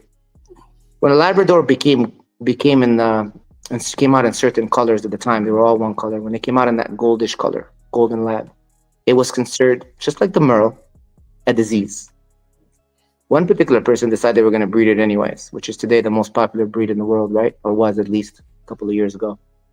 Turned out that for 50 years, everything they preached was false. Colors exist in nature because they exist in nature. There was a time they said black people, because they had black skin, was a disease. Color your skin is not a disease, my friend. Color your coat is not a disease. They're two separate things. They used to say solid white dogs are a problem. I got plenty of solid white dogs. Solid white, not even a dot of black or anything on them. Okay. So color is not a disease. Now, people very often conceive the idea when they're reading a journal, they think they know what they're reading. There's a journal, which by the way, is not backed up by any university, that talks about the double Merle gene. The double Merle gene is very different than just having a dog that has a Merle coat. The double Merle gene is the gene that's found in dogs that carry the Merle coat. That is a mutation where the gene copies itself twice. So like earlier I talked about skipping genes, right? So you have your chromosome 68, 69, and then 71. You're missing 70, for example. It could be a different number. Double Merle gene is when you go 67, 68, 69, 69, 70, right? So that is when a gene splits. So when you have these type of situation, that's called a double Merle gene, it links to particular diseases. This particular one that you're talking about, when I looked it up, affects eye vision and autoimmune issues. But that happens also when you have a double white gene. It also happens when you have a double black gene. It happens when you have a double chocolate gene. So it doesn't matter. Double any color, you're going to have some sort of issue because your genes should never be doubled. They should always be from 1 to 68. And a dog, not humans. They always should be the same, ever. Imagine I've seen a dog born one time with a double X gene. That's a male with no penis. Okay. And no vagina. Of course, they don't live very long. So about a few days and they die because they can't pee. Can you make them pee? Sure. You can install a bladder. You can install what do you call these little sacks that you put in I study a lot of my stuff in my language, so I forget the names in English. The little sacks that old people carry. You can make it live. Bag. What is it called? Colostomy bag. Yes, that's it. Yeah. No, colostomy is for the intestine. He's talking about the bladder. Bladder. It's a little pocket thing they put on the side, and they put a tube, and then you pee from it without having to pee from it. Yeah, there's a name for it. Whatever. I study my stuff in different languages, so I try to translate. Sorry. So yeah, I mean, beside the point. It's not something you breed or keep. You can't breed it. There's no penis. So the double any gene is an issue. Merle itself, in general, is just a color. It is nothing. There's lots of breeds that are in nature in that color. They've been around for thousands of years. Are you saying Merle is a color? Absolutely. Merle is a color like anything else. It's just a coat. Just like a tri, a blue. Blues. They used to say blue dogs had gene issues. Wow. Everything I've read, it's told me that Merle is a pattern. It's got nothing to do with coloration. That's why I can coexist. This is why I can coexist with a brown dog, a blue dog, whatever the case may be. So what's a tri? A tri is, well, you got to go to the locuses, and it's a combination from the A locus as to whether the K locus allows it. Whether you got a KY on the locus or a KB. If it's KB, you're going to override the A. But that you're talking color genetic coding. We're talking in general. But is it not a code? Is it not a code? Yeah, but Merle's not a color, man. Merle is a pattern. So what is it? So what's tri? Merle's. Well, I just told you what tri is. You just said it, and you're absolutely right. Is it not a pattern? With color genetics, but Merle is a pattern. It's not. Okay. It's a different. We're talking about a dominant gene. Merle is on its own little category, if you will. Whereas color genetics is dependent on delusion. It's dependent on the K locus. But all colors are based on delusions or not? All colors are. That's just the way the colors are break down, Gene. But is it not a color and a coat? Is it not? Merle, what's a brindle? Is that a pattern? Merle is a displacement of coloration and is a pattern. It can coexist with any color because it isn't a color itself. That's what I'm trying to get at. So what's a brindle? A brindle could be in any color as well. A brindle is where you have the appearance of both red and black, and that's color, and that has to do with the K locus when you have KBR for brindle, and that's going to run your coloration. And I totally agree with you with that. That is a color, but Merle itself is a pattern. And but brindle is not a pattern, and tri is not a pattern. Tan lines is not necessarily a pattern. What is a pattern is what dislocates color. That's what's referred to as Merle, and it's one gene, so it's not dependent on the K allele and the A allele and this other locus over here. None of that. Merle, you either have a capital M or you don't. This is one of the reasons why when you're talking about genetic colors. When you're breaking down colors, that's how you're breaking down. But is it not a color on the code? Yes or no? Merle is not a color. Merle is a pattern. Merle is. So if a dog is solid white, if a dog is solid white, can he still carry the Merle gene? I want to say yes, because the Merle gene is a pattern and it's a dominant gene that stands by itself. I don't think the color of a dog has anything to do whether they're carrying Merle or not. The dog can be solid white. Merle doesn't fit the color, the color genetics, bro. It's a pattern. That's what I'm asking you. So a dog could be solid white and still carry the Merle gene. It can. In fact, if you and bring a dog can be get a situation like that. And a dog can be brindle and carry the Merle gene. Yes. And a dog can be chocolate and carry the Merle gene. A dog could be any color and carry the Merle gene. Any color. So at the end of the day, the it's just the color of the coat that matters. Not a color. But at the end of the day, when the dog has a Merle pattern, as you call it, on his coat, it's still a color. It's not a color. It's a pattern. It's a distortion of the melanin. Of different colors put in together, that they're diluted or not. I follow what you're saying. No, not diluted. Not diluted. I'm saying that the pattern distorts the way that melanin is going to be dispersed in that area. That's why it's a pattern. But it's the same case. It's the same case. Blue or whatever other color. It's the same case in many other colors. Tris, brindles. Look it up. And everything else, but we still call it a color. So why do you stop calling it a color when it becomes Merle? Based on what? I'm going to tell you why. Because when you're dealing with tris, and you mentioned tris, you're dealing with the A locus, who's dependent on the K locus, whether it's going to express itself or not. The Merle gene is a dominant gene. It doesn't matter, though. It doesn't matter. You're not following my question. You keep going back. You keep going back to the same exact thing. Well, it doesn't matter. It doesn't matter. It doesn't matter what code does what. These codes, all these codes do is break down a color. It's like me. Let me simplify this to a first grade level. I take a box of crayons or paint. I have orange, I have green, I have blue, I have brown. Right? I take the orange and add a little more brown to it. Then I take the blue and add a little more blue to it. I might start getting a little of a greenish turquoise looking color, right? If I add a little more red, I might start going towards the purplish color, right? At the end of the day, they're all colors. So how you're breaking down the colors of the genetic code doesn't change that when the dog is done, when you're looking at it, he has a color. He has a color. So that if he's Merle looking, or he's tri, or he's blue, or he's pink, he's still a color. All you're doing is trying to talk about genetic coding and how the colors are either diluted, they're not diluted, or they're this or they're that. That doesn't mean anything at the end of the day. itself, color the gene itself, Merle, is not a handicap until said that you have a double gene. So it's just a coat. So you want to call it color. Some people say white is not a color. It's still a color. Okay. Wow. It's at the end of the day, it's just a coat. It's a color on a coat. It means nothing until you have a mutation. Mutations are the issues you have to look for. Mutations are either a double gene or a missing gene. Or a missing chromosome.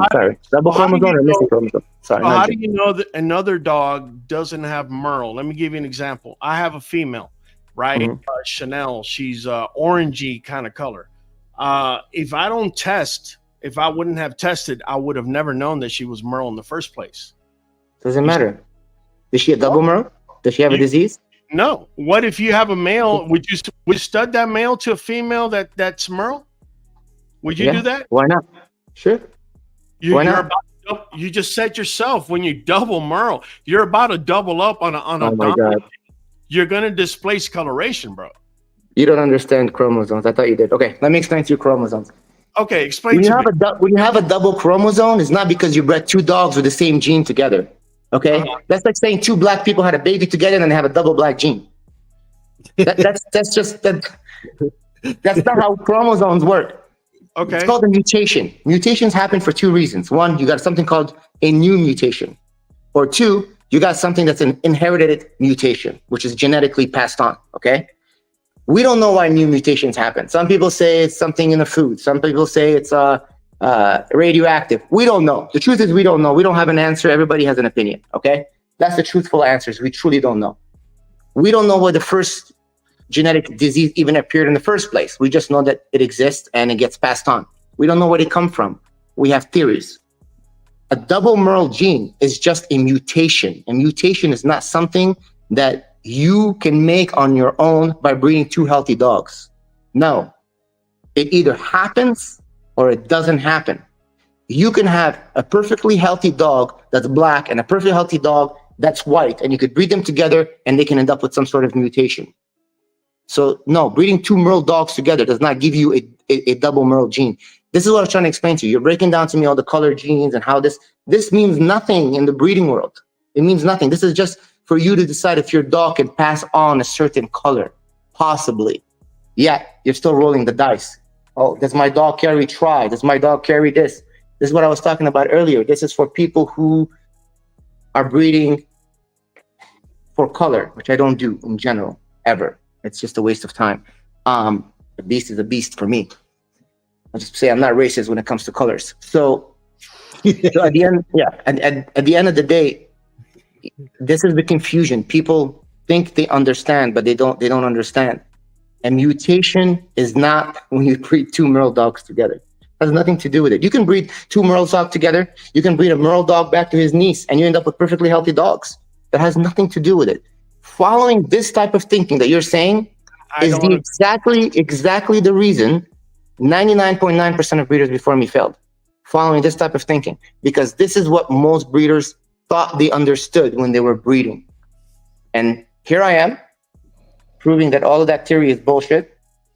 And that's the end of the conversation. I did it through work. I didn't have to, The mere fact that you're saying Merle is a color is really shocking. Merle is at the end of the day. Merle to you is not a color, just like Merle to you as a genetic coding is considered not a color, just like white is not considered a color. It's still a color. It is not a color. So white is not a color either then. It's not I don't know about white. You can determine. It comes up if you're looking at genetic coding, it's the same concept. It's still a color, man. So when a dog comes out in his Merle pattern, what color is he? We're talking about Merle mutations, okay? I'm not talking about Merle mutations. I never talked about mutation. You said Merle dogs were unhealthy when you started the conversation. Merle mutations here for the last 5 minutes. You started saying, what if your dog had Merle, and then you said if your dog was Merle. Color. That's all I'm saying. And when you double it up, you displace color twice as much. That's all I'm saying. You just said Merle is not a color. No. And you just said if you double up on it, you displace color twice as much. Hey y'all. Hey, let's get back into the story, man. It's a pattern. But listen, we can agree to disagree, and it's fine. put a gun in my head, Merle is a pattern to the day I die. It is not a color. It doesn't matter what you want to call it. You can call it a pattern. You can call it a color. You can call it whatever you want. The point, it's not a Merle by itself is not a disease. When you talk about I never said it was a Merle, disease. All I'm saying is you want to genetically test because you don't want to double up on the Merle gene because it Why? will displace color twice as much. That's all I So? said. I haven't said anything about mutation. So what if it displays twice as much? That's my question to you. What happens if it displays twice as much? Well, you need melanin for eyesight and for hearing, and Have- also have- in your heart and Before we internal talk organs. about that, have anybody come on, man. bred a double two Merles together? Yeah. Plenty. You have bred two Merles together. What was I your have it. I result? don't have Merle dogs in my line. So Yeah. and I don't outcross. two So dapples. If you bred two dapples or two Merles together, chime in. Two dapples. Yeah. So, I mean, you see that in other breeds. He brought up the dingo, right? they're Merle. They carry the Merle gene, and they're all Merle. And they all breed to each other for 1,000 years. Bloodline in designer dogs. It's Right. two different type. It's the same gene, brother. Look it up. It's the same gene. But I could see that we have a young breed, and none of y'all bred Merle to Merle to see what Never. that is. Never. So- Plenty have done it. I don't have Merle in my line, but I have seen plenty of people breed Merle to Merle. I personally know plenty of people that breed nothing but Merles. We have to find them and bring them on, man, so we can understand that. Yeah. Yeah. That'd be good. But hey, let's go ahead and move on, man. Yeah, because Yeah. if you get a white person and a black person, Yeah, and we start to mutate, you're gonna get an then Oreo we cookie. don't understand. You're gonna get an Oreo cookie, man. Get an Oreo cookie. Oh, we're Oreo. There you go. We're unmutated. But you need one more black person on the other side, then you're an Oreo. Yeah, we'll finish. Yeah, they're off camera. See, but they got all kinds of flavor Oreos. They got lemon Oreo now. So you can get an Asian in the middle, and then you get lemon Oreos. All kinds. Yeah. Yeah, you're right. Yeah. But the pattern of the cookie ain't gonna change. It's been on Nope. the size of a And it's still gonna be a color, right. black and white or black and yellow.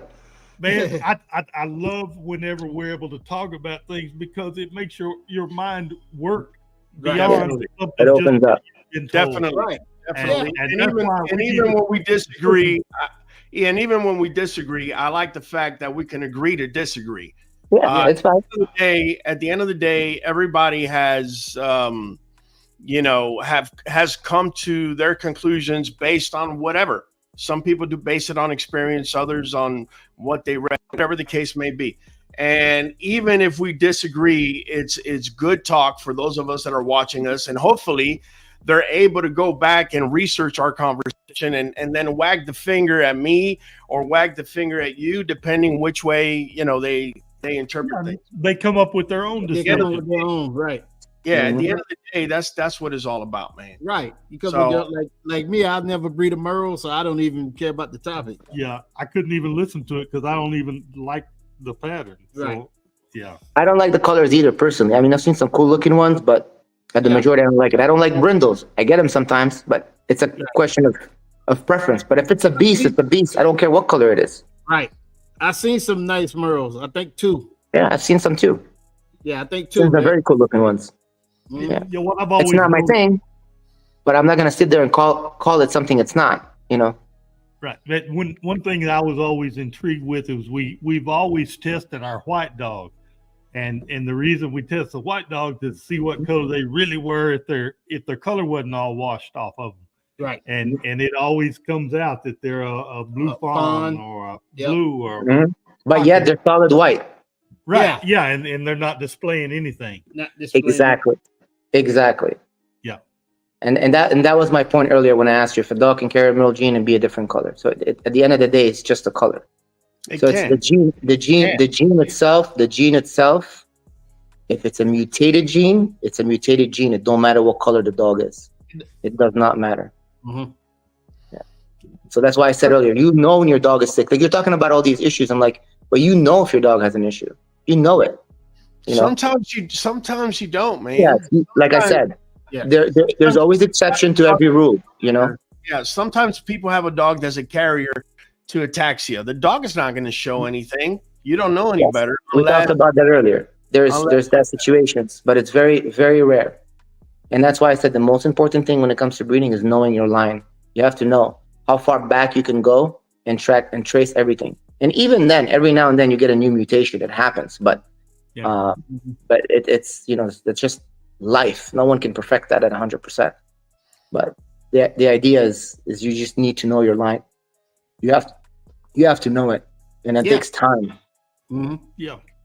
The more you've bred the same dogs together in the same families of dogs, you know their traits and tendencies. So you're only the real expert on your dog. On your dog. And you breed whatever you want out of your line. So but that comes with time. It comes with time. And that's why when people ask me, well, when are you gonna outcross? I'm like, I don't want to outcross. I want to and I don't want to, It would be nice to bring something additional to the table so I can have more to work with longer, but then again, every time I've done that, I've just opened up a can of worms and have to get rid of every pup. What are your triggers? What are your triggers for outcrossing? What do you see in your line that tells you, hey, you know what? I need to outcross right now. Yeah. The only reason I would need to outcross is because eventually I'm going to hit a dead end. Okay, that's the only reason. I'm not lacking anything, and this is not being arrogant at all. I have bone, I have rears, I have heads, I have top lines, I have show quality dog, and I have monster dogs. And I have enough variety of it to work for a very long time with it. But eventually, I need something else. But the problem is anything out there that has any type of substance, one, already has my bloodline in it. That doesn't help me much. And two, I don't know what other issues it has because it's been mixed with things that I don't know what they are.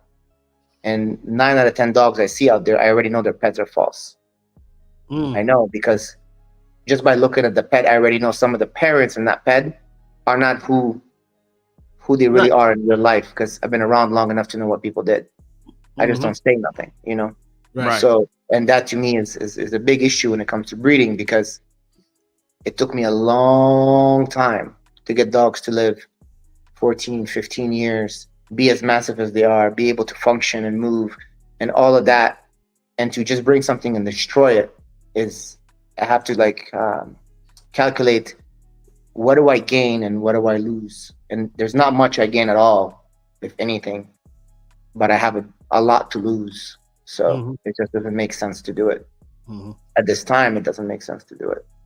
I thought that there would be at least 4 or 5 other breeders out there that would use the same strategy I was doing.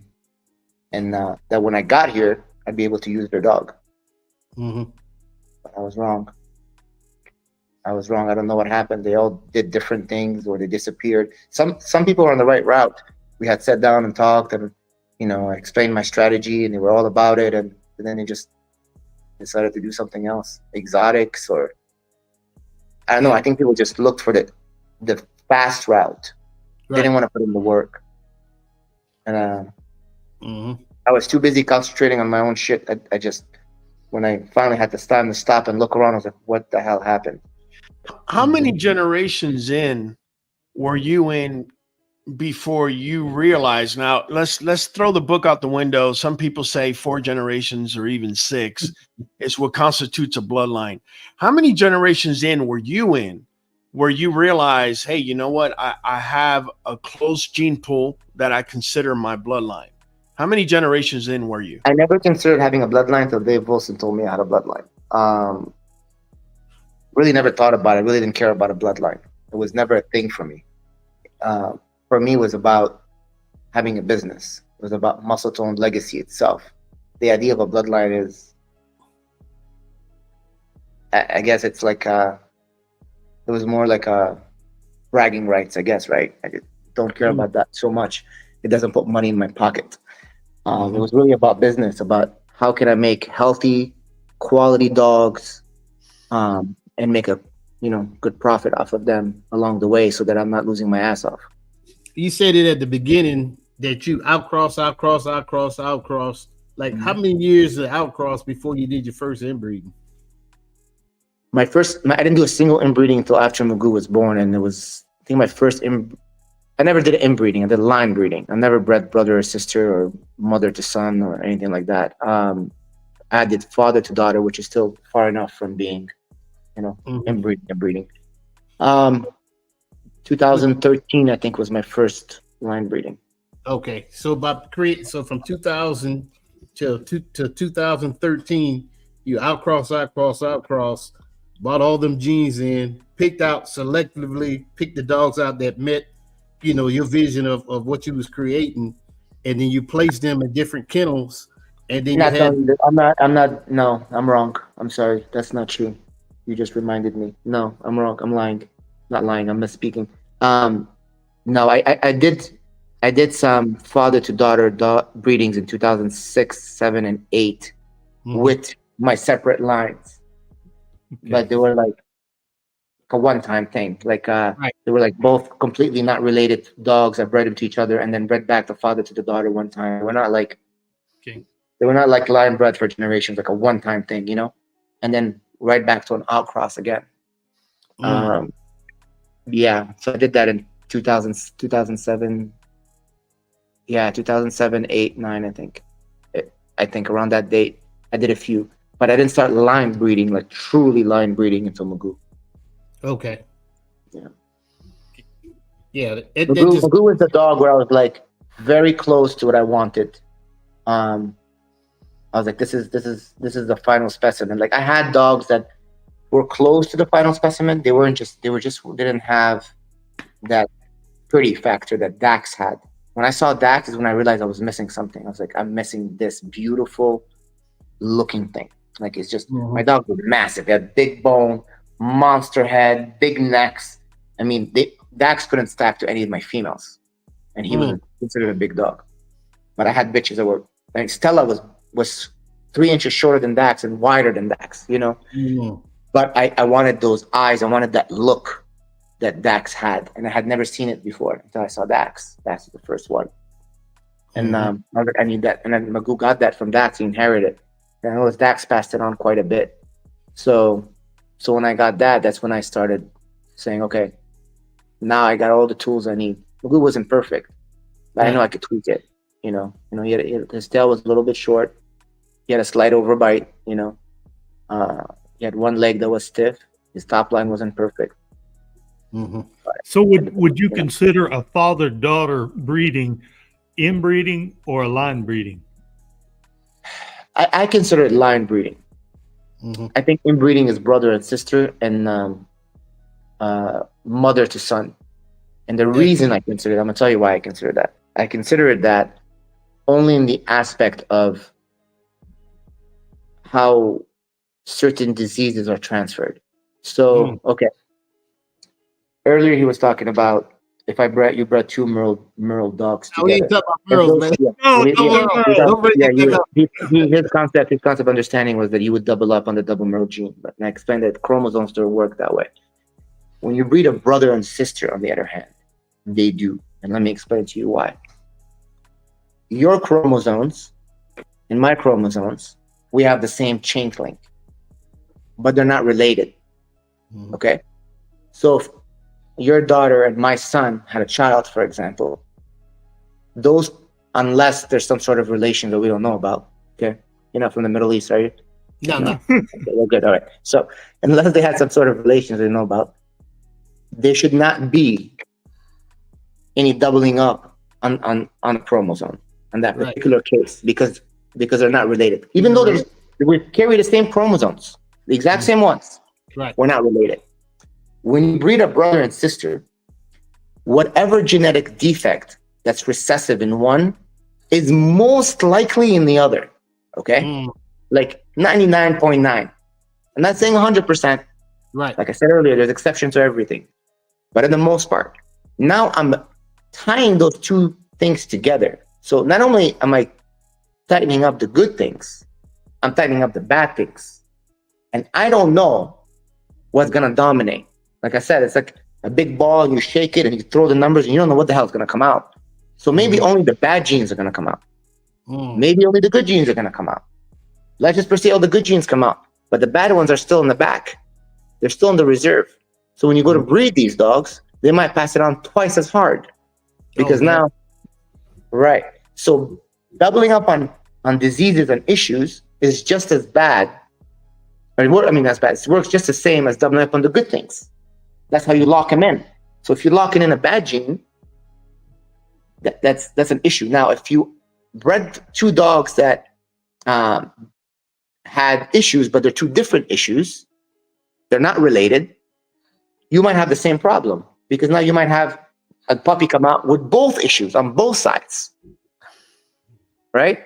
Mhm. So so if you bring brother and sister, you're just making that worse. You're making that same scenario, but much worse.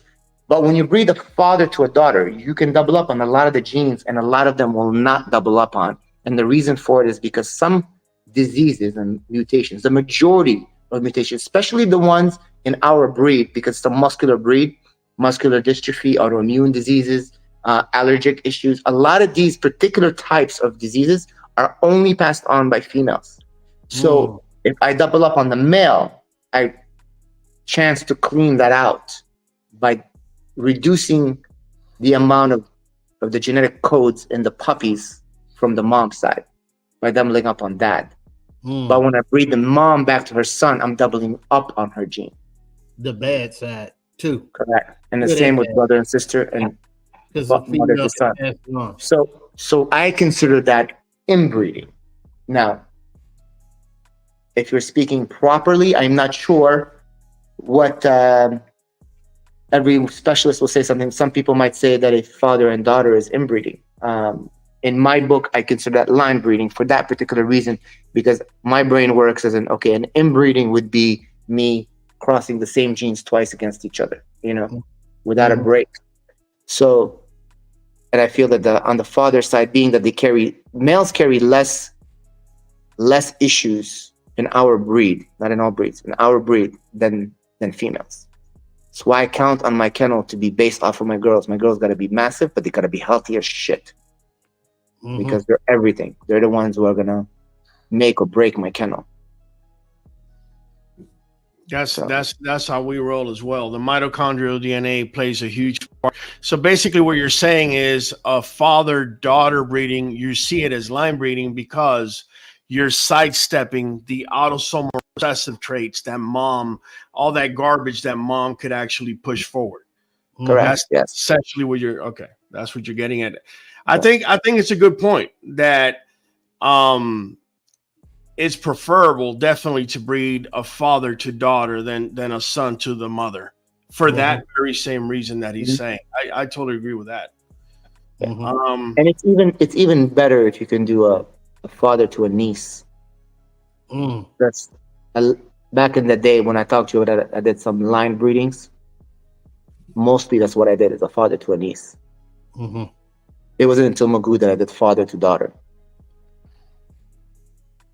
Yeah. Except for once. I did do it with Yoshi. I bred Yoshi to a couple of his daughters. But other than that, it was not till Magoo that I started really doing it over and over again. Well, good, man. I'm just looking because I'm trying to find questions here. We got Adam Fields making a statement. Breeding animals is nothing new. We have been selective breeding for the last 4,000 years. Do your own research, fam. All right. Okay. We're breeding humans too. Everybody's got to be doing their own research. Absolutely, man. I know they get more vigor when you put in a new set of genes, New blood. You get heterozygotic genes and you get that hybrid vigor, but you have a harder time reproducing a dog that's going to have the same look, because now those tight genes you've loosened them up. You've now recombinated them. Let's see what we got here. I have a question for you, Bashar, and I had spoken to you about it earlier. What would you say to your detractors? And we all have detractors, haters will pop up every and anywhere. What would you say to the detractors that have said that in the past you've used maybe bulldog or French bulldog blood in your line? How would you respond to that? First of all, anyone who says something that ridiculous doesn't know anything about dogs. I have no bulldog traits at all in my line. I don't have underbites, rolled noses, round eyes. I don't have anything that's bulldog related. Loose skin. I don't have any of that stuff. So I don't know where they come up with this kind of nonsense. Plus, you could see my dogs up to 25 years. Every single one of them is out on the internet. You could tell they're all related. I mean, you could just see it. There's no magic where, there's a lot of pedigrees you can look back and like, what the hell happened here? How'd you go from these two skinny little pits to this monster? There's no such thing. In my dogs, you could see it. It's 100%. You could tell them, they look just like their mom and dad, all the way down. I mean, if you guys go back and look at a picture of Simba, my first dog, my dogs still look like him today. That was 25 years ago, so it's nonsense. I've never mixed dogs. Plus, in 2013, 14, someone said, we're going to show how Bashar did it. We're going to breed these Brahma bulls and mix this and that, and we're going to make dogs just like Magoo. Okay, that was in 2013 or 14. They said they're going to make a dog like Magoo. I haven't seen it yet. Where is it? Right, because that's not how I did it. So I did it exactly the way I said I did it and exactly the way it is on the pedigree. So it's just a waste of time. Those are people who don't know shit about dogs, who can't figure out how to produce a dog. So they have to think that everyone else is cheating around them, Did when you seen Magoo in the litter box, did you know right away that was Magoo? No, Magoo was for sale. I had a buyer for him. He was sold. His brother was the pick of the litter. He was the right. And that's what I said earlier. He always. I got lucky with Magoo because he would have left. I had a buyer for him for $10,000. He had given me $1,000 deposit, and he was going to Indonesia. To Philippines. And customer calls me when the dog's about 6 weeks. He was supposed to pay me my balance, and I was like, "Hey, balance is due. It's up 6 weeks." And he says, "Oh, bro, you're asking too much." I called Ed, and Ed can sell me a Dachshund for $5,000. I said, "Okay, I'll send you $1,000 back. Buy the dog from Ed." And he's like, "Well, I can buy a dog directly from Ed for $5,000. Why should I pay you $10,000? He owns Dax." I said, "That's great. I was like, it's great. I'm not selling you a Dachshund." He goes, "What do you mean? You said it was a Dachshund." I said, "Yeah, but that's not the main thing. I'm selling you a Stella son. Ed doesn't have Stella in his yard. He doesn't have a Stella in his yard. No one does. So you want the dog, it's $10,000. You don't want it, that's fine. I'll send you $1,000 back." And he's like, "Yeah, send me my money back." And he went and bought a dog from Ed. So I changed the puppy price and I put him up at $15,000. And he called me back up. He goes, "You raised the price?" I was like, "Yeah, the dog's looking better, so I raised the price." And he's like, "Fine, I'll buy him at 10. I said, "No, I'm not going to sell him to you for 10. It's 15. That's it. You got your money back. It is what it is." And he's like, "Come on, bro, do it for 10. I was like, "No, it's 15. You want him or not?" He says, "No." I said, "Okay." So I hung up the phone and I raised it to 25. And Cosman goes, "What, are you crazy?" I said, "No, bro. I was actually hoping that you wouldn't buy him for even 15. But I had the price up and, I would have honored it if you said yes." So now it's 25. And a month went by and this dude called me and offered me 20. And I said, "No, it's 25. And he says, "I'll call you back in a week. If you're still there, you'll sell them to me for 20. I said, "No, it's not going to happen." When I hung up the phone, I raised it to 50. Damn. Yeah. I was like, it was to prove to people that don't call me and lowball me. I'm asking what I'm asking. You don't want it? I'll keep the damn dog. I don't give a shit. Thank God they lowballed me. Because and I would have left my house. So, and that's how it kept going up that way, So, what did you eventually sell Magoo for? Around what? $750. Nice. Yeah. Damn. Yeah, that was a big sell. That was the big sell. Yeah. It was the highest registered sale at the time. I know there's people talk about this Siberian Mastiff sold for $2 million, but no one knows $2 million what. It could have been 2 million Yanks, which is like $50,000. I mean, so it could have been anything. So, but obviously Beanstalk is the most expensive dog ever sold to today. He sold for $2 million. How much? Yeah. Camera here. Okay. Yeah. On a cone, it was $4 million. Damn. But 2 on a cone. Yeah. Wow. But Jamie decided to buy me out, so we worked it out. So really, it's more than that. But we'll leave that alone for now. Go ahead and sell them. Yeah, we'll leave it alone for now. Yeah. But Jamie definitely owns a dog free and clear. He owns a golden geese, man. I mean, yeah, that I don't Is know. Jamie That part dog of is something Muscletone? else. Is he part of Muscletone, or he just his own? Yeah, yeah. He's Muscletone Australia. Oh, okay. Yeah. Yeah. Mm-hmm. Yeah. Remember them bringing ABKC out there. Yes, I'll be in Australia judging the stack off there in October. Yeah, October 13th. Mm. Yeah, Dang. that'll be a nice event. Now that your blood is all around, in Europe, looking at what they, because I heard I've seen judges, especially at nationals, like they bring them in for international judge to judge the nationals here, just so it's not no a perception of unfairity or whatever. But their most style of dogs is the Magoo style of dogs, right? So comparing, not just because it's your bloodline, but compare what Europeans are doing and what we're doing here in the United States since that breed started here. Are they doing a better job at it than the United States is? Yes, because this is gonna sound like an arrogant comment, but it's truly because they breed mostly Muscletone.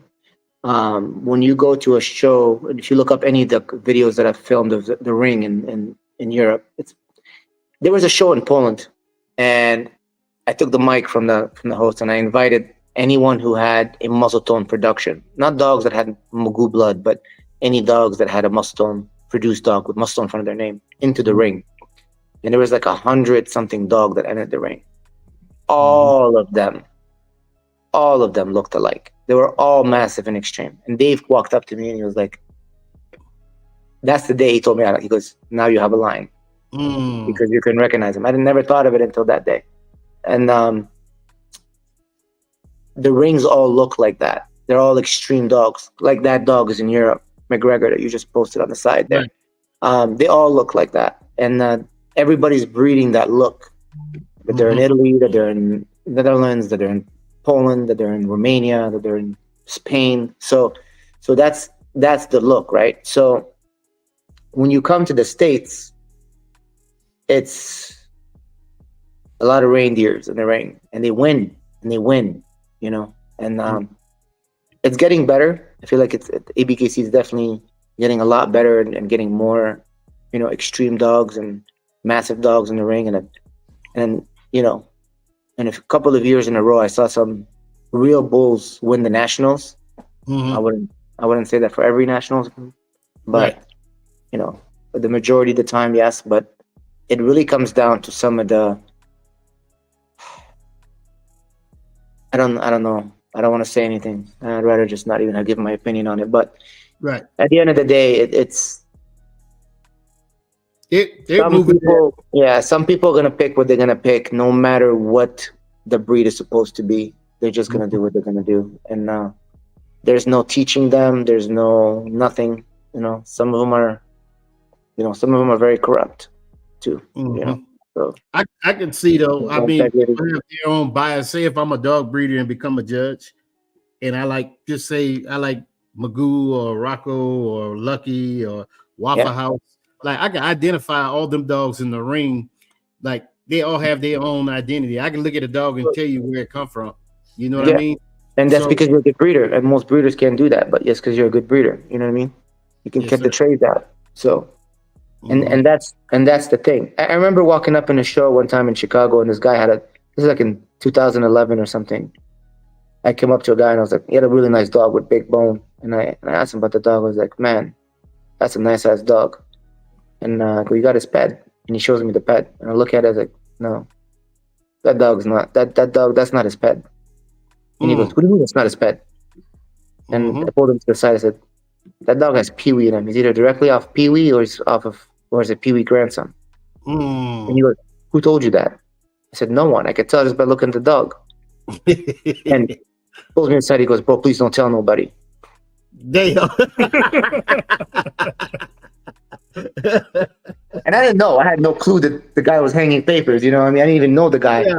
I have never mentioned his name or anything. I walked away from the situation and didn't even breathe to the dog for that reason. But, it's blood that you've worked with. You know it, Right. So, it's, it because you see it every day. You stare at it. You look at it. And that's what comes back to breeding. Comes down, you have to know your line. You have to know it. You have to know your dogs. You know, you can do all the testings in the world. At the end of the day, if you don't know your dogs, it's just gonna keep popping up. And you're gonna go, wow, I did everything, and it's still, you know. And I used to test every single dog, and I would have dogs that would pass with flying colors. And 2 generations down, I'm getting rid of entire litters. Can't figure out why. No one can. And what do they tell you? It happens. It happens. You have to get rid of shit. Right. Just gotta get rid of it. Well, gentlemen, tell you what, man, we're gonna wrap this up, Bashar, and the way we do it here is we all do an outro. We're gonna start out with my dude Hollywood. We're gonna bring it down to Gaines Bullies. We're coming to you, and then we're closing it out, man. Glad you were able to join us, bro, and you were able to break it down for us. Let's start it out with Hollywood. Appreciate your time, Bashar. Appreciate you coming on, man. Always a pleasure. It's your boy, Hollywood Holland, your boy in the back at the queue. We're catching you on the next one. Gaines Bullies. Hey, come over here so we can make that Oreo. Yeah, come on, right here. Hey, Right Oreo here. cookies, man. Gaines Bullies, Texas. How about them Cowboys? We'll catch you on the next one. All right. MuscletoneBullys, Bashar. Throw it out there. Thank you for having me, guys. Appreciate it. Follow our channel on Muscletone Bullies on YouTube for the episodes. Find out more of the history of Muscletone. Guys, it was a pleasure. Great times. Raul, love you, man. Sorry for the little heated up conversation, but it makes a good show, right? Absolutely. All right. Absolutely, man. Hey, you already know we do this every Monday at 8 p.m. CST. And, you know, when we get off of here, me and Bashar are going to fight in the back of this. Nah, we're just playing, man. Do your research. You know, it's good to hear breeders talking and disagreeing. If we're always patting each other on the back, you're never going to learn nothing. Either way, it's been Raul from the Q catching you on the next one.